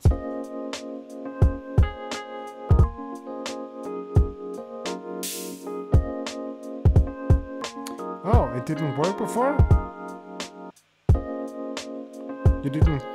You guys didn't hear the scratching? That whole thing?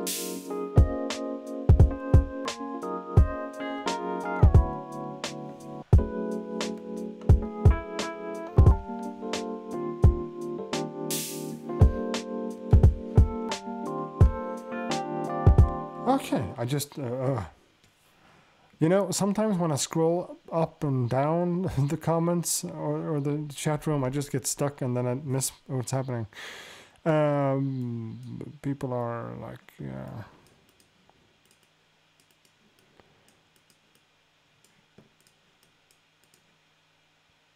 Well.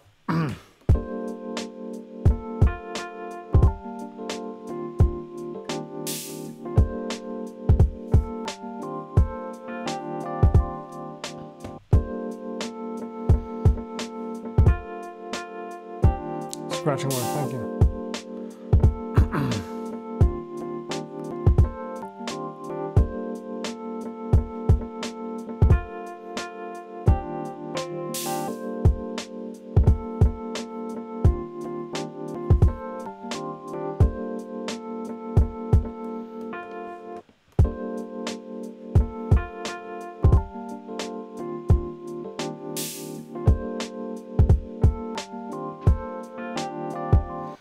Okay, we have some kind of basses here, and let's go for something else.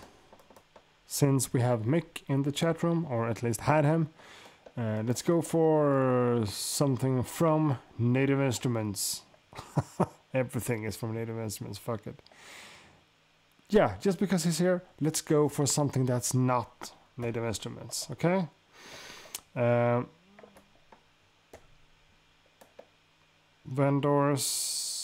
Vendors, can I browse for that?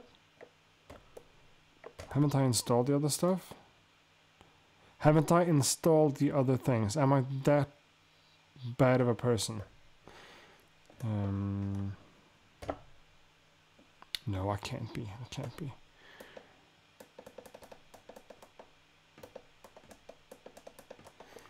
Let's double check on the computer itself. And let's go for something in the library, an instrument from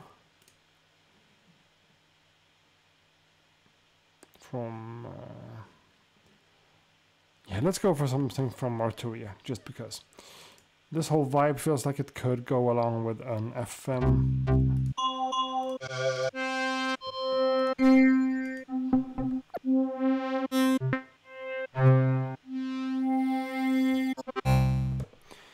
An FM sound. Let's look for something monophonic. Fusion lead.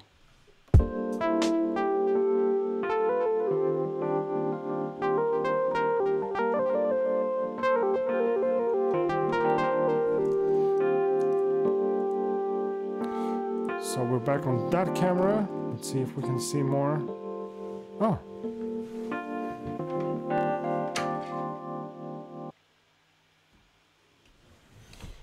Hello. Back with that camera again.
let's look for another sound. Just switch to another sound.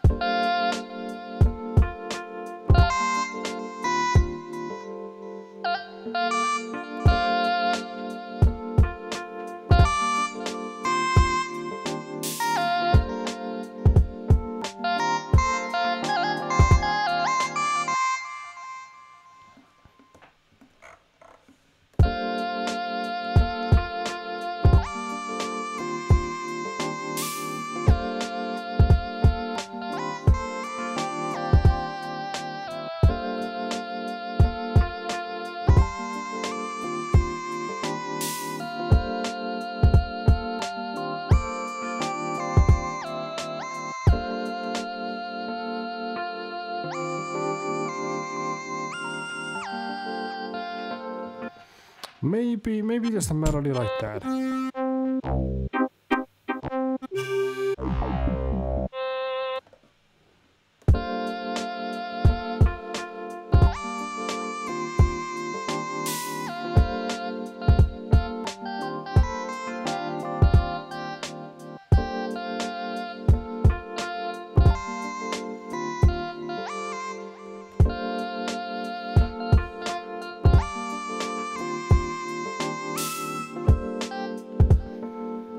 I had it before. What am I doing?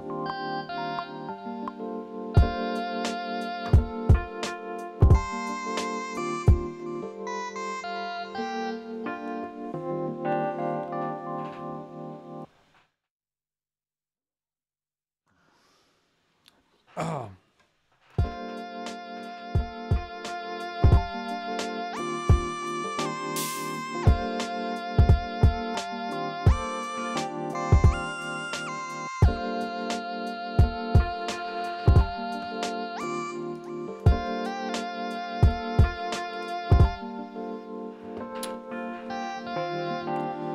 Let's just record this thing one more time, then I can use it for something else.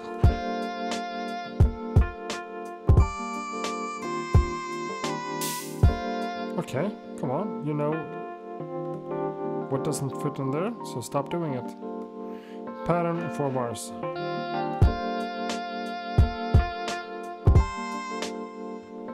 Okay. Sorry.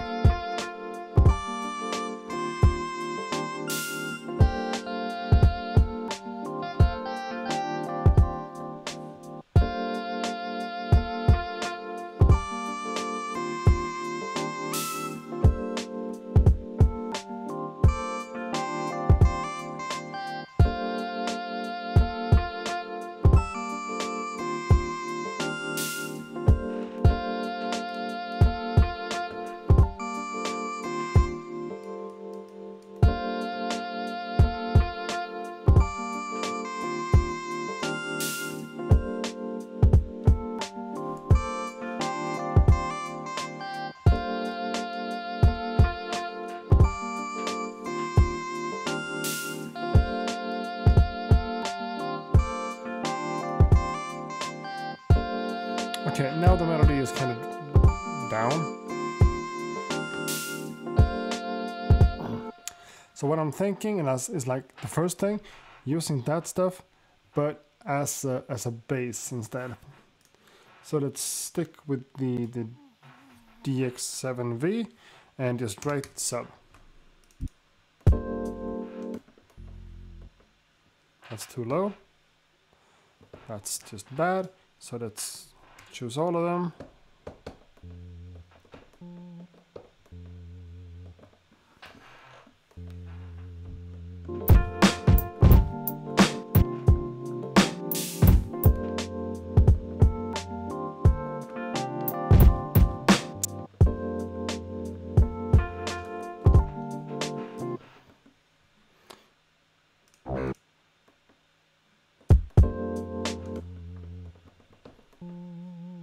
Okay.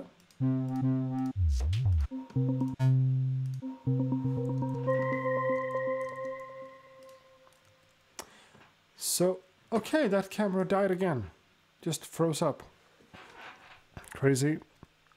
So let's go back to that one. Let's see if I can unplug this thing right there. Then just plug it again. And I know this looks awkward, but maybe it's gonna work. No, it didn't. It wasn't that simple. Why would anything ever be simple, you know? Cam link, high, okay, doesn't work. Never mind. So let's do this one, the bad camera. Okay, back to the chat again. I guess I have like 20 people watching now. No, but 58.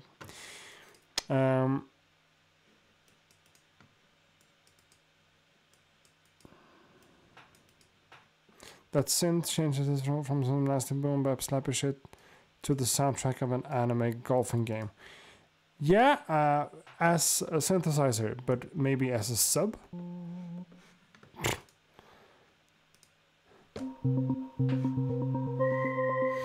Okay, I don't want to use the X7 anymore. I want to use whatever. That's called sub. Or just go for...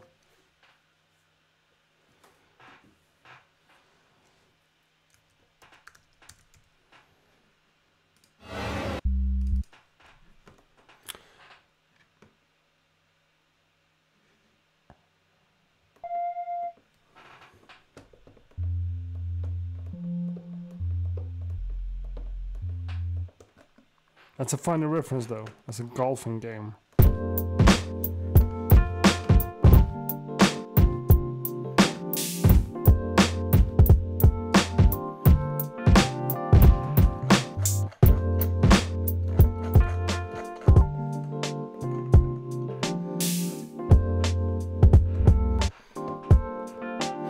Let's play something a bit different.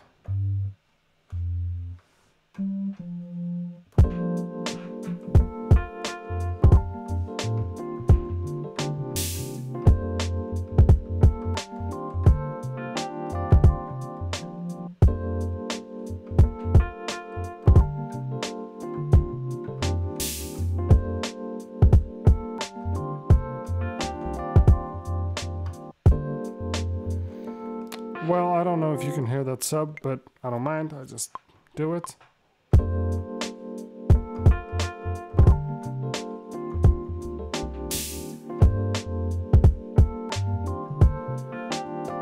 One more time.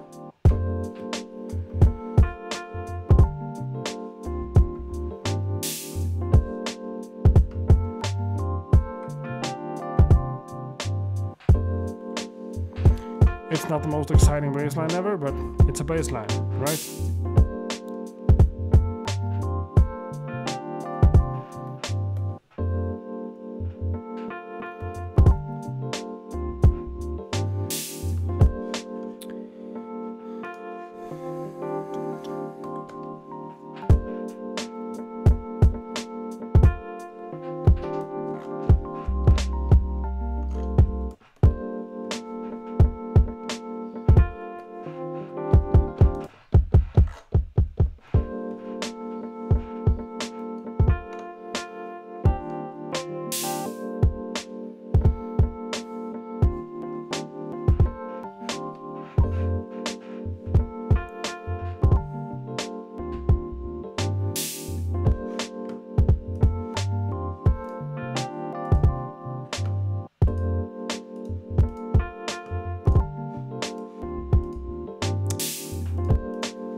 Okay. Let's try to do something a bit more. I have another drum kit that I'm using a lot, I know, but it's the best drums I've ever found. So let's try to use those sounds together with that kit I have, together with the sample, together with the bass line. So I'm looking for it right now.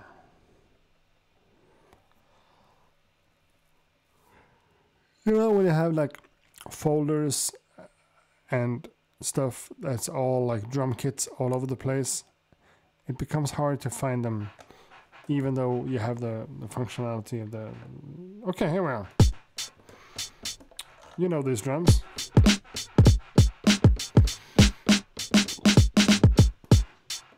Okay. How does that sound with the sample?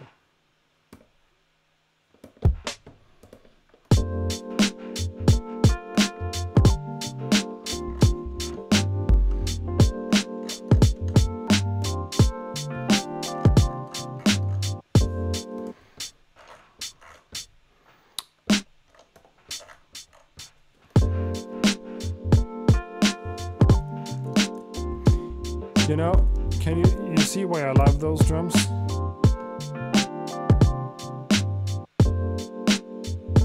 I know I can.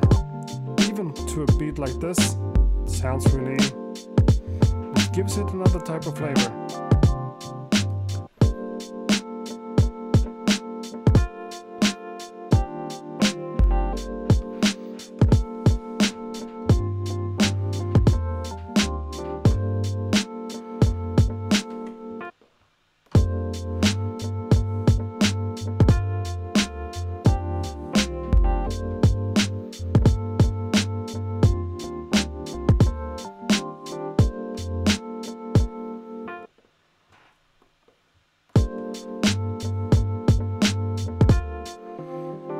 Okay, I'm just gonna try to record something like that.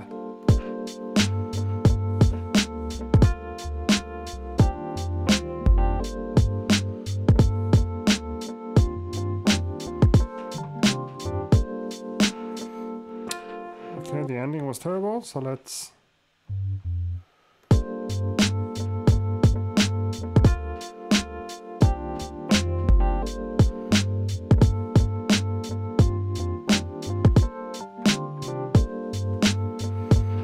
I don't know, but that's good enough.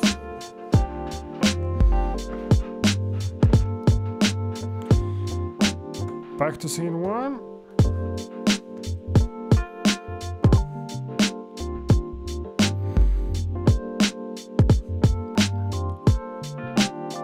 Okay. Well, it's not my best work ever, but... now, let's see. This is based on a sample.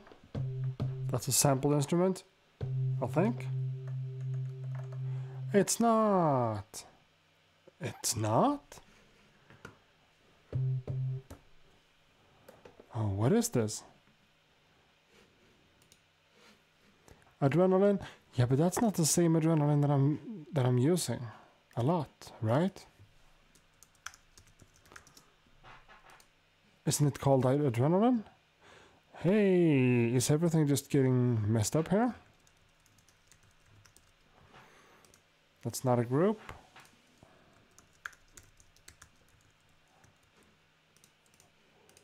Is it a sample?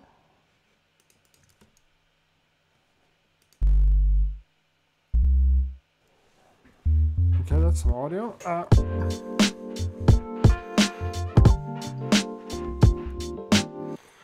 So when I'm just, let's say that I'm going here, browsing for not user, but everything. Everything, about everything.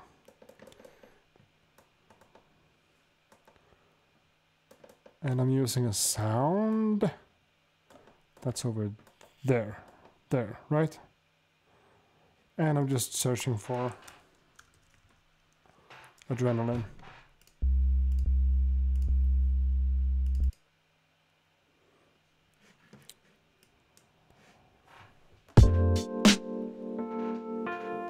It's a contact instrument. Okay, that's fine.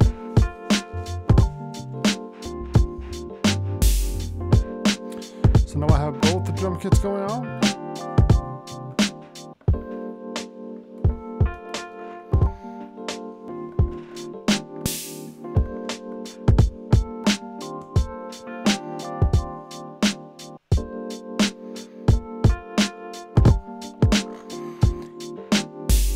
Just mix the two drum kits internally.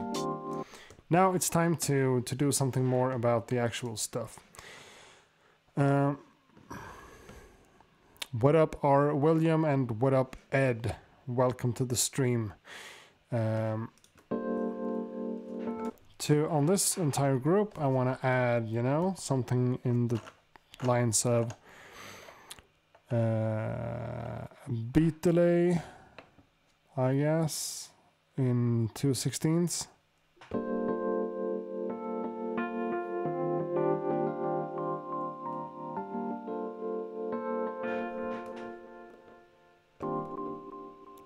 You know? So let's hear it.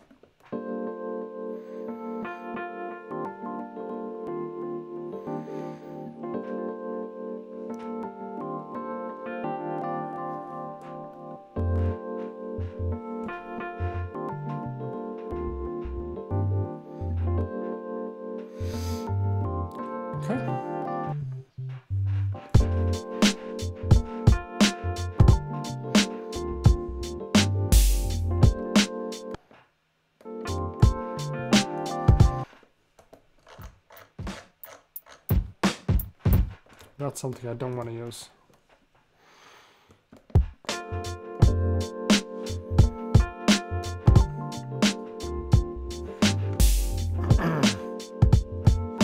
Okay, some nice and simple stuff.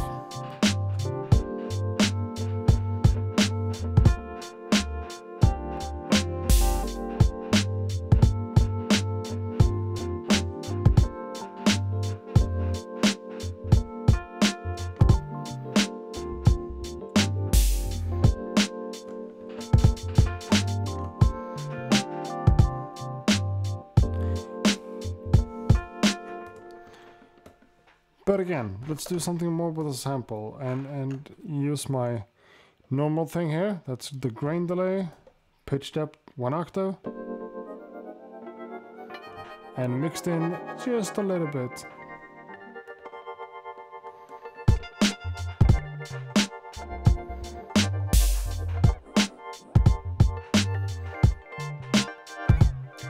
Which creates this kind of offbeat delay thing. This is 100%, this is without it, so if I mix it in like 20%,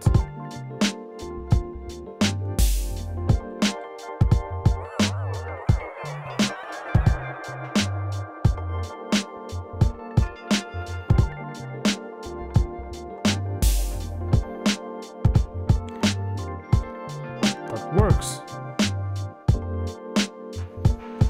But what I was aiming for when I researched whether the bassline was a sample or an instrument, I'm thinking about changing the pitch of the entire thing. So this one.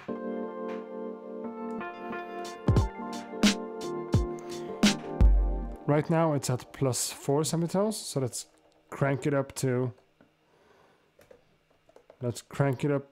Okay, nothing works. Let's crank it up to 8 semitones.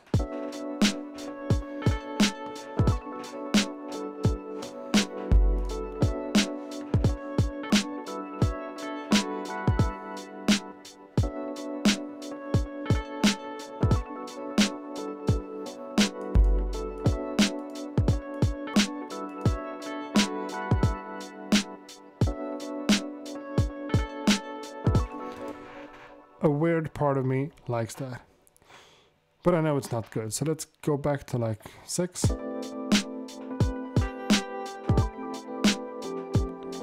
Became too much major.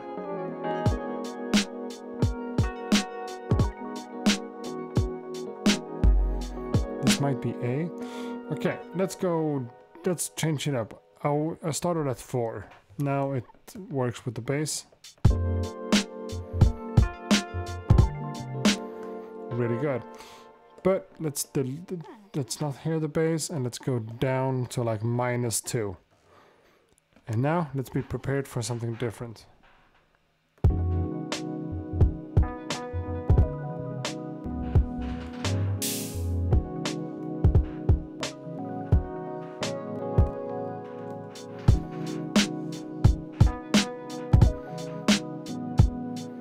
You know?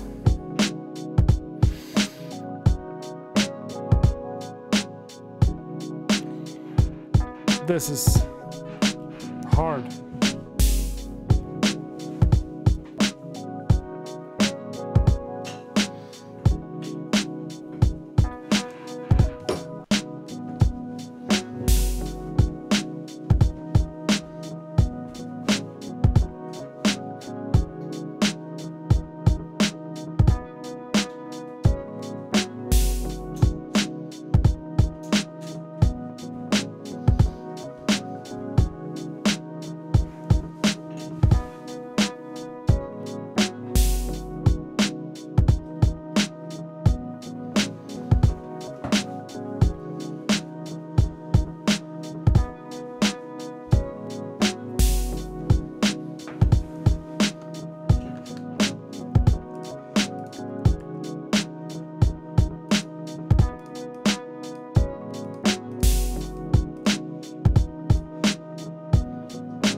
chord. Boom, back, yeah, hard. Getting rocker party. Who's this? Who's that? Who's this? Who's that?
Yeah, I kind of lost myself there.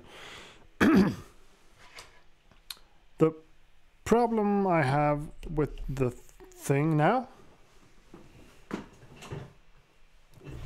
Sit down, come on.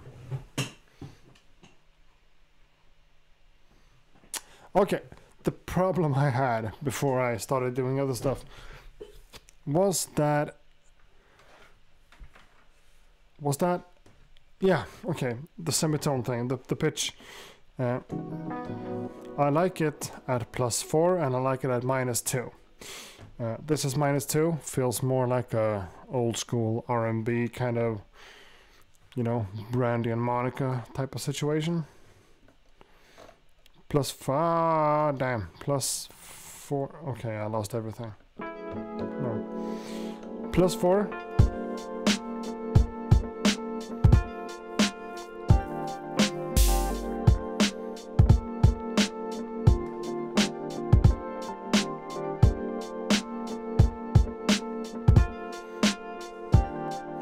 This is better.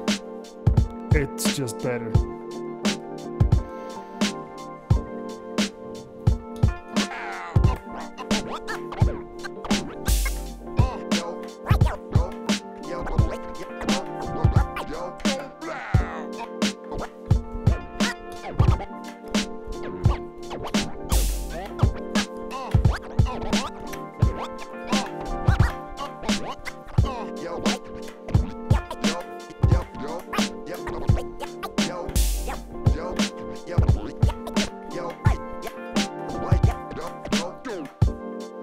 Yeah, +4 semitones is better, and then I don't need to redo the entire bass line or anything, so.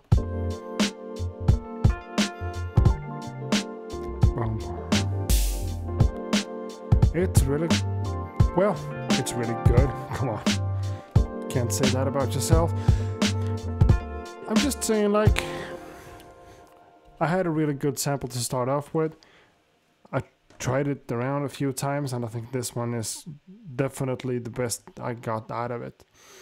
Is it amazing? No. Am I gonna release this as an instrumental on Spotify? No. Did we make a track in a live stream? Yes, we did. We had 140 people at max, at tops, and now we have 53 people watching. So I appreciate everyone that's here now, and yeah, yeah, the time just ran away. I kind of lost track of time, which is a good thing, I guess. But it's about time for me to leave. And we did a lot of like questions and answer and just chit chatting in the beginning. So maybe we don't have to do that now. You know? Maybe we don't have to do that now. You'd listen to this on Spotify?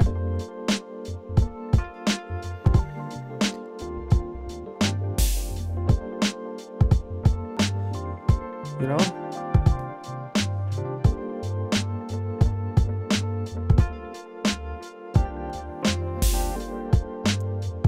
I kind of feel like I like it a bit more now.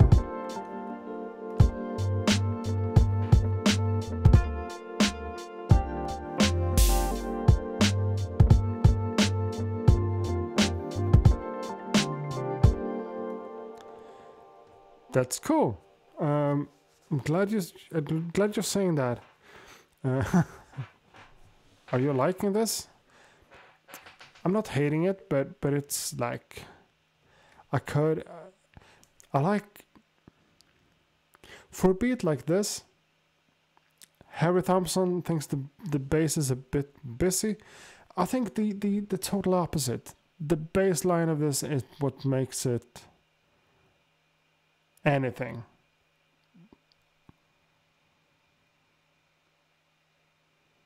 You know, like just the Rhodes piano and the drums. Well, but the whole personality of it comes to me with the bass line.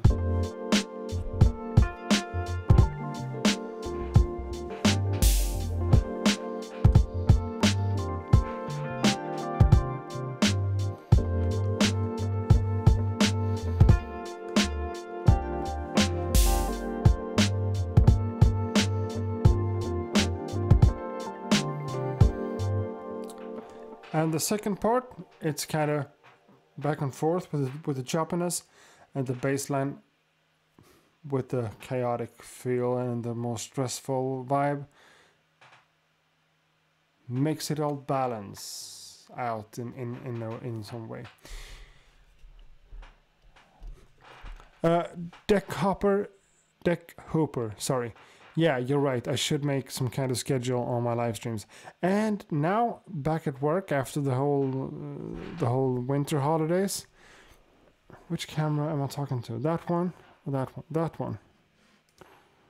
So that one. Oh. Can I do something else with this? Well, what I was saying is that I am actually feeling like these Monday nights are actually a really good opportunity for me to do a live stream, because it works with my normal day job and the schedule and everything, and the whole life in general with the daughter and the family and stuff. Monday nights are actually pretty good for live streaming, so maybe I should do this.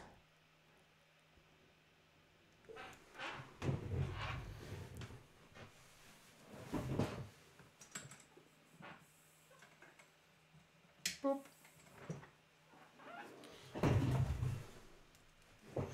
Oh, that's a more subtle look. So yeah, what I'm trying to say is that I'm thinking about making this live stream a weekly thing. Would that work out for you guys to do this every Monday night from now till eternity? No, but you know what I'm saying. Is that a good idea to do like weekly live streams on YouTube? Of course, I'm gonna cancel it every now and then, but like that's if that's the deal, we have like a start of some kind of schedule of some regulariness. English words are hard. If I think that Monday nights are good and we do that, could be cool. And Blacklisted would tune in for eternity. That's That's good to know. That's good to know. Well, yeah, maybe it doesn't matter as much which day of the week it is. Maybe it's just to have it on a schedule would be nice. And I don't expect you guys to come here every time I stream, but it feels good to know that, okay, Monday nights are my time for live streaming, you know? Sounds cool. And I like the live streams to be like this. It's not Twitch, I know, but still like really, you know, laid back and relaxed. But we have 53 people watching, and you guys are like the crazy followers, I guess, who are here right now, even after. I've done this now for 2.5 hours. That's crazy. And some of you are here. And I guess some of you have stayed here for a while. Maybe not 2.5 hours, but for a while. So, can I ask for you guys to have a little bit of input here? It looks like some of you are saying that Mondays would be kind of good.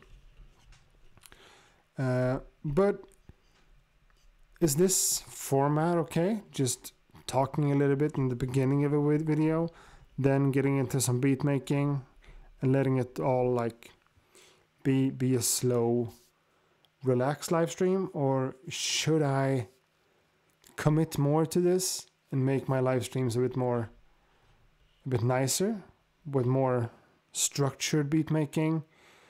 And of course I need to change it up. I can't always work on Maschine. I know that. I need to work on other stuff as well. And maybe more chill stuff, as you're saying. The more hyped up boom bap beats, I think they are better for real videos, you know? Edited videos with a high tempo and everything. This kind of chill stuff, I'm thinking like that as well, Emmanuel. Just talk chill beats, talk a little bit about gear news and stuff like that, making music and such.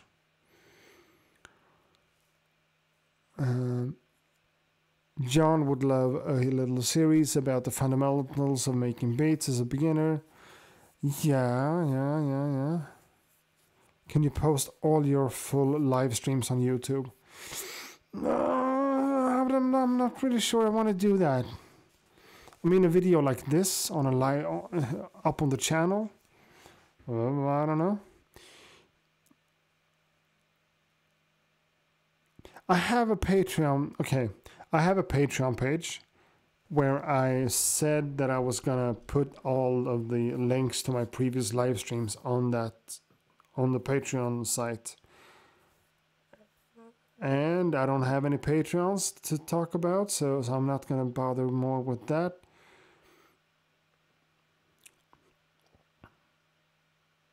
Maybe we could just I could leave my live streams as private listed videos, and then post the links to those videos on my website and get people to actually find out that I have a website. I don't use it for anything, and I don't like have to, but maybe that's a nice place for me to like have stuff like that, you know. Ave is here. Sorry, I missed you, guy.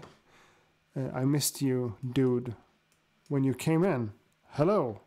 And you found a trap producer from Sweden. Yeah, sure you did. Trap and new school hip hop is kind of big in Sweden right now.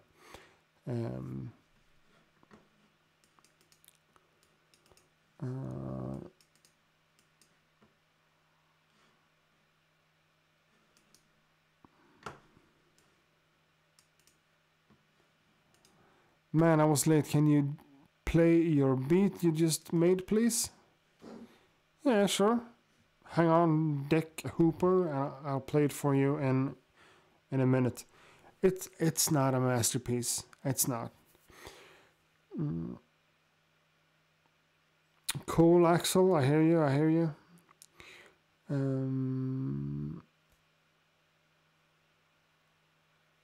Mondays, yeah, sure.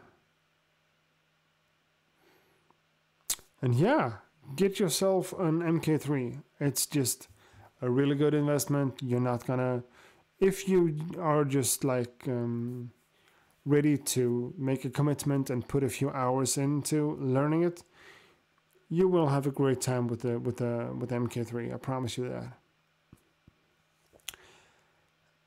But yeah, by the way, when we're talking about live streams and we're talking about maybe making it regular every Monday, let's just say that for now. Next Monday, I'm gonna do a live stream as well. Swedish time or like Central European time, around maybe like 9:30, something like that. But yeah, no, I don't use the push 2. I don't use Ableton Live. Unfortunately, I've never like started to learning it, and I don't know if I care either. The MPC Live is amazing, but again, the Akai Force. Just give me a week or something like that, and I'll post a video on that as well. For now, though, live streams and such, and we have DDS, no, Ave here. What's up with the podcast, man? Are you doing that like regularly as well? The stuff I caught on to yesterday with you, DDS, and Destroyer. Sorry, I can't remember his name. That was a really cool thing. Just 3 people talking about stuff like that. Awesome.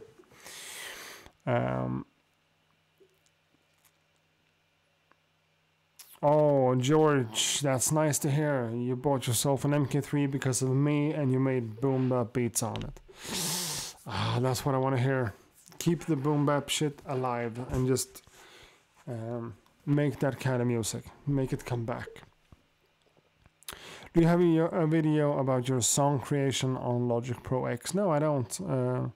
I use Logic in some of my videos, I think, but I've never done like a proper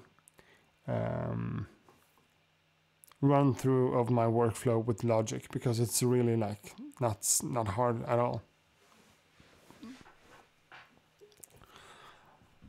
Ave, when I'm gonna be on the live stream on the podcast? No, should I be there with my kind of beats and the stuff I do? I have kind of a weird perspective on things, you know. But I'm glad to be a guest. Of course, I would love it. Sure. I would actually love to. Yeah. When I think about it, it would be awesome to make it. So I can like fight with you in real time about trap on one side of things and hip hop on the other side of things. Sure.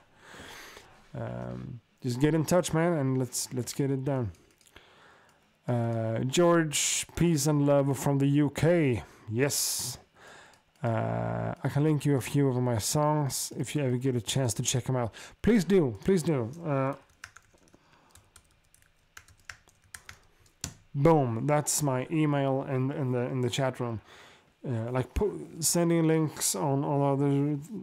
I get questions and I get comments and I get, the channel is growing, so I get people, I get comments and I get questions and I get offers and music sent to me all the time. And using stuff like Instagram and whatnot, it always just get messed up. So make sure to send me an email with the stuff, and if I can find the time, which I hope I will, I'm going to listen to it and get back to you. I hope. I'm not promising much. Sometimes it's just too much, but yeah. Yeah, Axel Karlsson. I guess you're a Swedish guy. Yes, someone did mention it before. Like me listening to submissions of beats and like reviewing them or something like that. And to be honest, I'm not comfortable doing that, because I would feel kind of like a douchebag sitting here to have my opinion about stuff that you put hours into. Maybe I say something that's not just positive and like, oh yeah, you can work a little bit more on this and that. And I'm not an expert on any of this. I'm not like, yeah, I'm not an expert. So how am I to like give my opinions like they are important, you know? It doesn't feel right. And yeah. Maybe I'm gonna do that in a couple of weeks. Who knows? I change my mind all the time, but I don't think I'm comfortable doing that.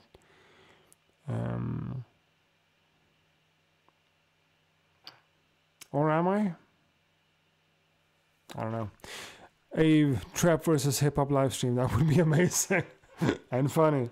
Yeah.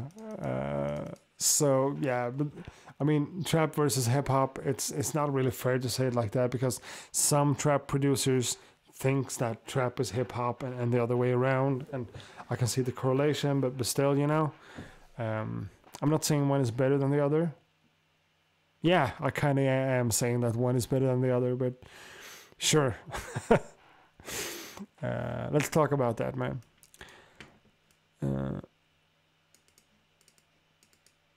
Sample flipping is an art. Yeah. Why even try? Yeah, it definitely is an art form. Chopping samples. J Beats and Waves from Chicago. It's nice to hear. Welcome or hi or whatever. Cool, George. Just send it over. You got the email. I'll try to listen to it. Your next live stream should be an introduction to the MK3 for the beginner. I've actually talked a little bit to... I've had some conversations about making like a proper tutorial for beginners on a Maschine MK3. Together with a company. As kind of a sponsored video. Or whatever. Not posting it on my channel though. Just posting it on their channel for them. So I'm thinking about maybe doing that. They would actually pay me for it, so that's also a good deal compared to just posting it here, even though that would mean more views and stuff. I don't know. For a live stream, that would be like too unstructured, I think. I need to think about what I'm doing and create some kind of a little script on it and make a proper video. Like explaining the details of how to get started, but I can't promise that. I can't. But the more people tell me that that's a good idea, the bigger is the chance that I'll actually do it. So thanks for the feedback.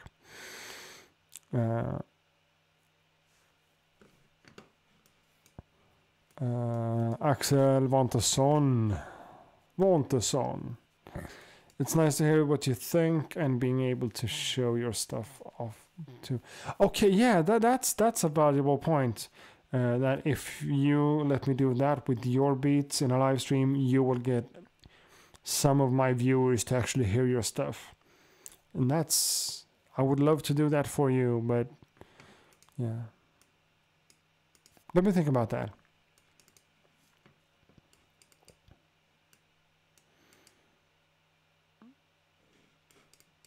The getting started for machine. Yeah, that's true. Native Instruments has videos of their own. I want to see you make out a pre-planned beat. Really? That's like the worst thing ever, isn't it? Like me had a beat made and then just walk you guys through it afterwards. Isn't the whole thing that I'm doing it on video or in a live stream, and that's like a part of the process? I don't know, but that's what I thought. Make out a pre-planned beat, like I plan everything out and beforehand. I don't know. Thanks. Oh, okay. Next here, like choose the best samples. Well, yeah, I see what you're saying. I would love to see a tutorial for advanced Maschine users. There's plenty of beginner tutorials. Yeah.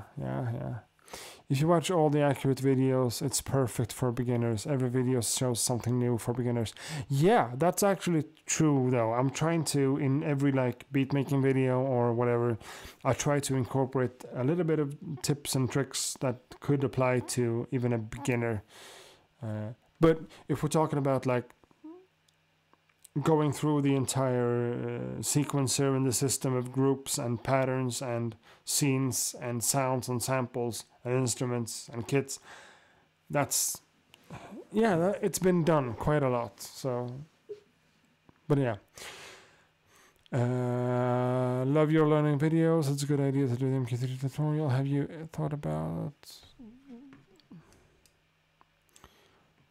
you thought any more about the beat review videos? We talked about it in the stream early December. Yeah, I'm still thinking about it, and we just touched on it a couple of minutes ago. I don't really feel comfortable doing it, but it seems like some of you guys want me to. So maybe I'm gonna give it a try. And in that case, I'm gonna announce it in beforehand on Instagram or even on YouTube. So you can send me some stuff and I can listen to it in a live stream. Now when I talk about it, it doesn't feel right. It doesn't feel like I'm the one to do that. Again, like, but maybe. Let me just a few more times. If you want it, maybe I should do it.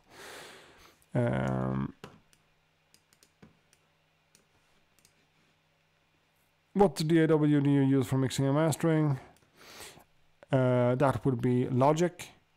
And when it comes to my favorite plugins for mixing and mastering, well, I don't do that a lot at all. I use the built-in equalizer in Logic when I'm in Logic and like structuring the beat out and making the master. And I'm using the Isotope Alloy 2. Just the limiter, the compressor, and the equalizer.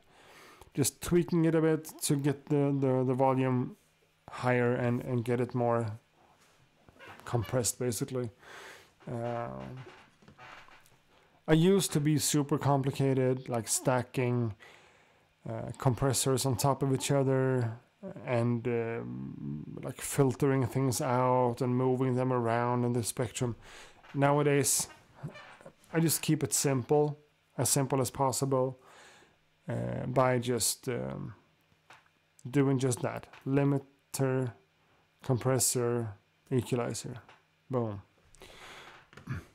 What do you think about lo-fi? I don't know. When you post the video, this one, I don't think this will be a video. This is just a live stream. Can you make a beat with a particular focus, King Leopold? Like roulette with the samples? Sure, I could. Arranging beats is also a topic, sure. I'd rather see your workflow making beats than any in-depth Maschine tutorial stuff using Ableton over here. Yeah, that's what I think as well. Like, I don't want viewers who's using Maschine and nothing else. I want my viewers to be able to learn something or to get inspired from my stuff, even if they're using like an MPC 2000 themselves or something, a Digitone or Digitactor or whatever, or you know, I want it to be. I don't want to be too specific on the controller. In this case, Maschine, and in that case, the MPC, or in this case, the SP44. In that case, the SP44. But I'm gonna make videos on this one as well, of course. But I dream about having any like producer being able to watch my videos and get something out of it, you know, not just Maschine specific producers.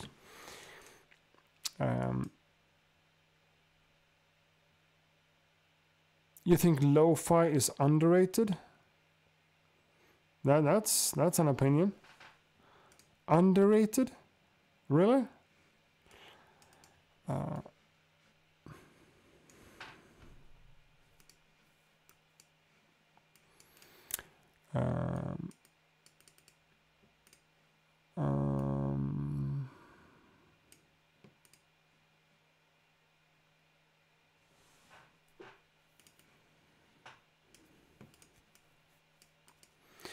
Do you use a lot of the sounds in Maschine? No, not often.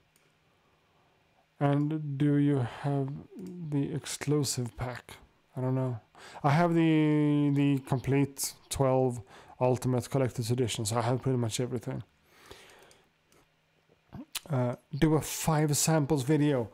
That's a challenge. That's a challenge. Are we including drums in those 5, or are we talking drums plus 5 samples? That's hard. I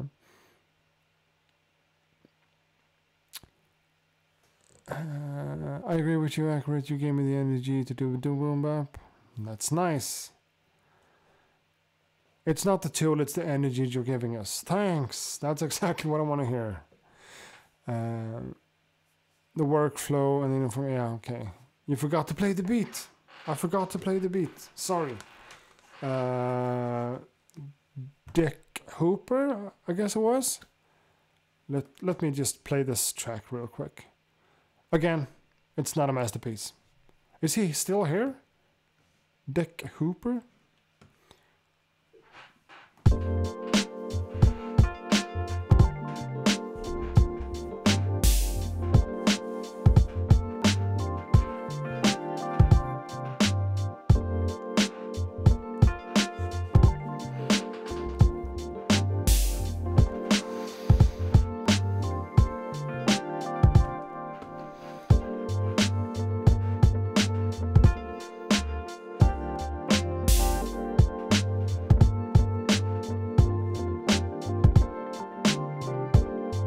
So it's 2 patterns. This is track pattern 2.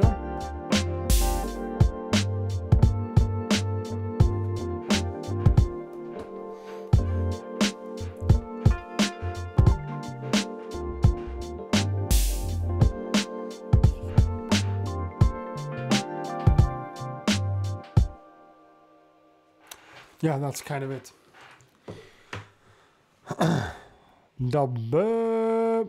Daniel Brandt, one of my friends from the collective Move Cut Clone. Welcome to the live stream, even though you kind of missed everything. I've been here for 2 hours and 48 minutes, so it's getting crazy here.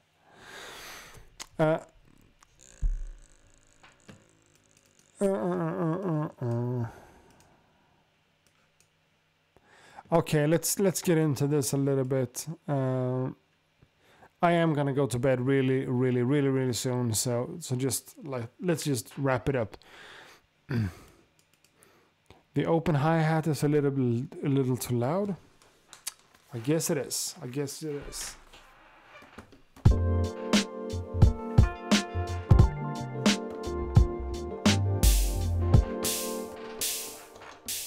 Definitely.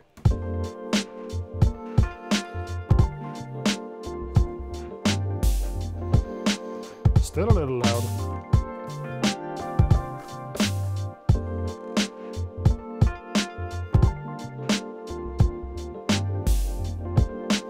Well, it doesn't really fit in there, so even if I lower the volume, it's gonna sound. But yeah, of course, again, I'm not gonna post this beat at all, I think, but at least not as it is in this state right now. But good catch. The open hi-hat was too loud.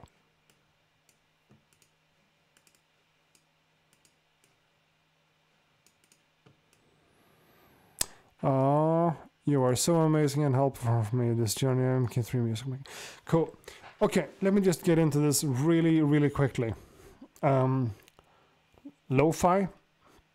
The word lo-fi to me is like degrading the entire thing about that kind of music, because this whole music to listen to while you study with, as you say, like an anime kind of thing on top of the track.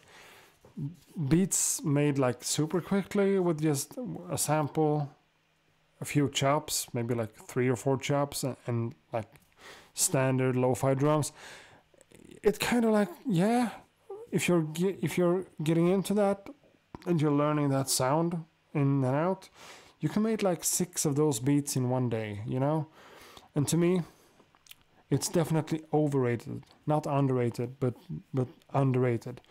And I know you can say kind of the same thing about my style of this really old school boom bap stuff, that it's just a soul sample pitched up, chopped up, and with drums on it. And yeah, that's kind of true. And you can say the same stuff about trap. It's not, it's just a lot of hi-hats and some chords. But to me, like lo-fi, the whole genre is just kind of sad to me. That we're doing that, creating some kind of trend with something, and everything is like the same, and it goes together well with anime. I can see the connection, and yeah. But if two guys did that, we don't need 45 more guys to do the same thing, you know?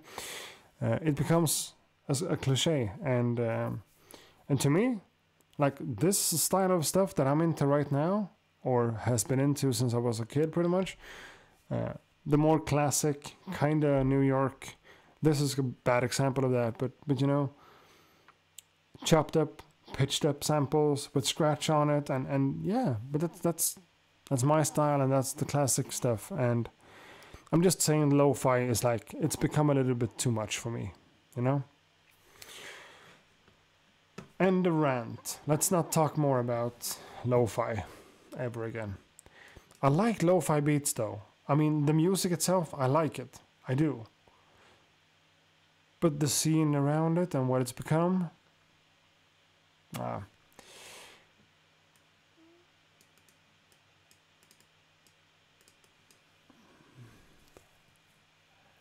909 open heart. But you know what? Someone, did you learn scratching? I didn't. I never learned scratching. Never. I just scratch.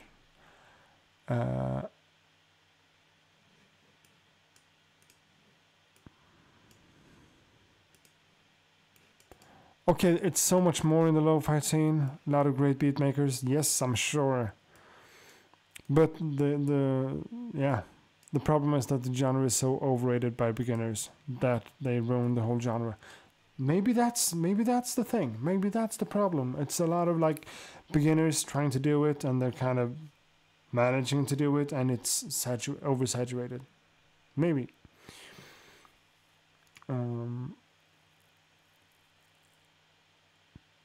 Sure, Marcus, you have a point there. If you're a lo-fi producer yourself, and I guess some of my stuff is kind of lo-fi in that kind of genre as well. Some of it, and I think that's fine. And sure, you can be innovative in that thing as well. I'm sure. I'm just saying, like, when someone brings up lo-fi, I immediately get this feeling of like, please don't call it lo-fi, and please don't just let it be this trend. More like, how do you feel about beats and beat makers? I love beats and I love beat makers.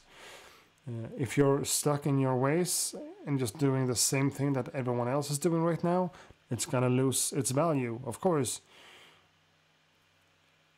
But are you still talented, and are the beats still good? Yeah, sure. Yeah.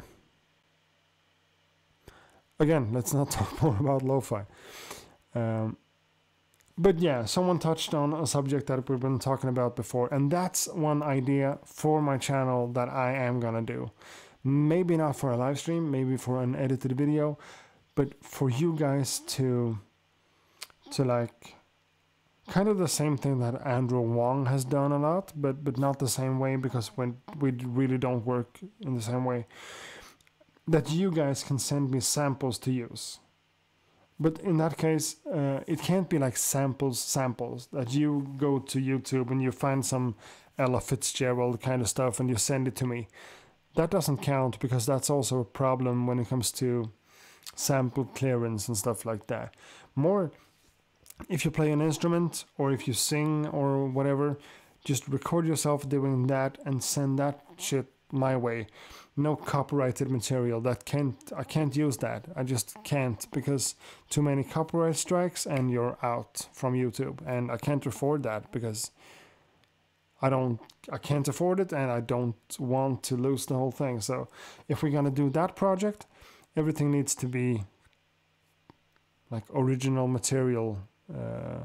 Yeah, exactly, like you playing on the keys. Someone just playing a few chords and maybe some playing on the keys, combined with someone playing something on a saxophone, you know? And I can just like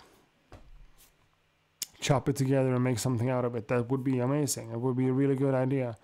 And even if someone like sings a few words and make that into the track and make everything, the pitch the pitch fit together.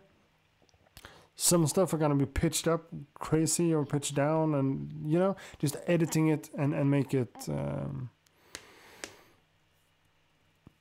But if you use vinyl, it isn't copyrighted. Yeah, of course it is. But when I use vinyl and when I use samples like that, I make sure to clear the sample and have the rights to do what I do. But in this case, if you just send me stuff, I don't have the control of that. So nothing that's pre-recorded, nothing that someone else has made, you know. And it doesn't need to be samples of like traditional instruments either. We're talking about if you want to be a part of a thing like that, just record yourself clapping your hands, and I can just take a hand clap and use that. It would just be nice to be able to incorporate some of you guys into a video creatively, you know.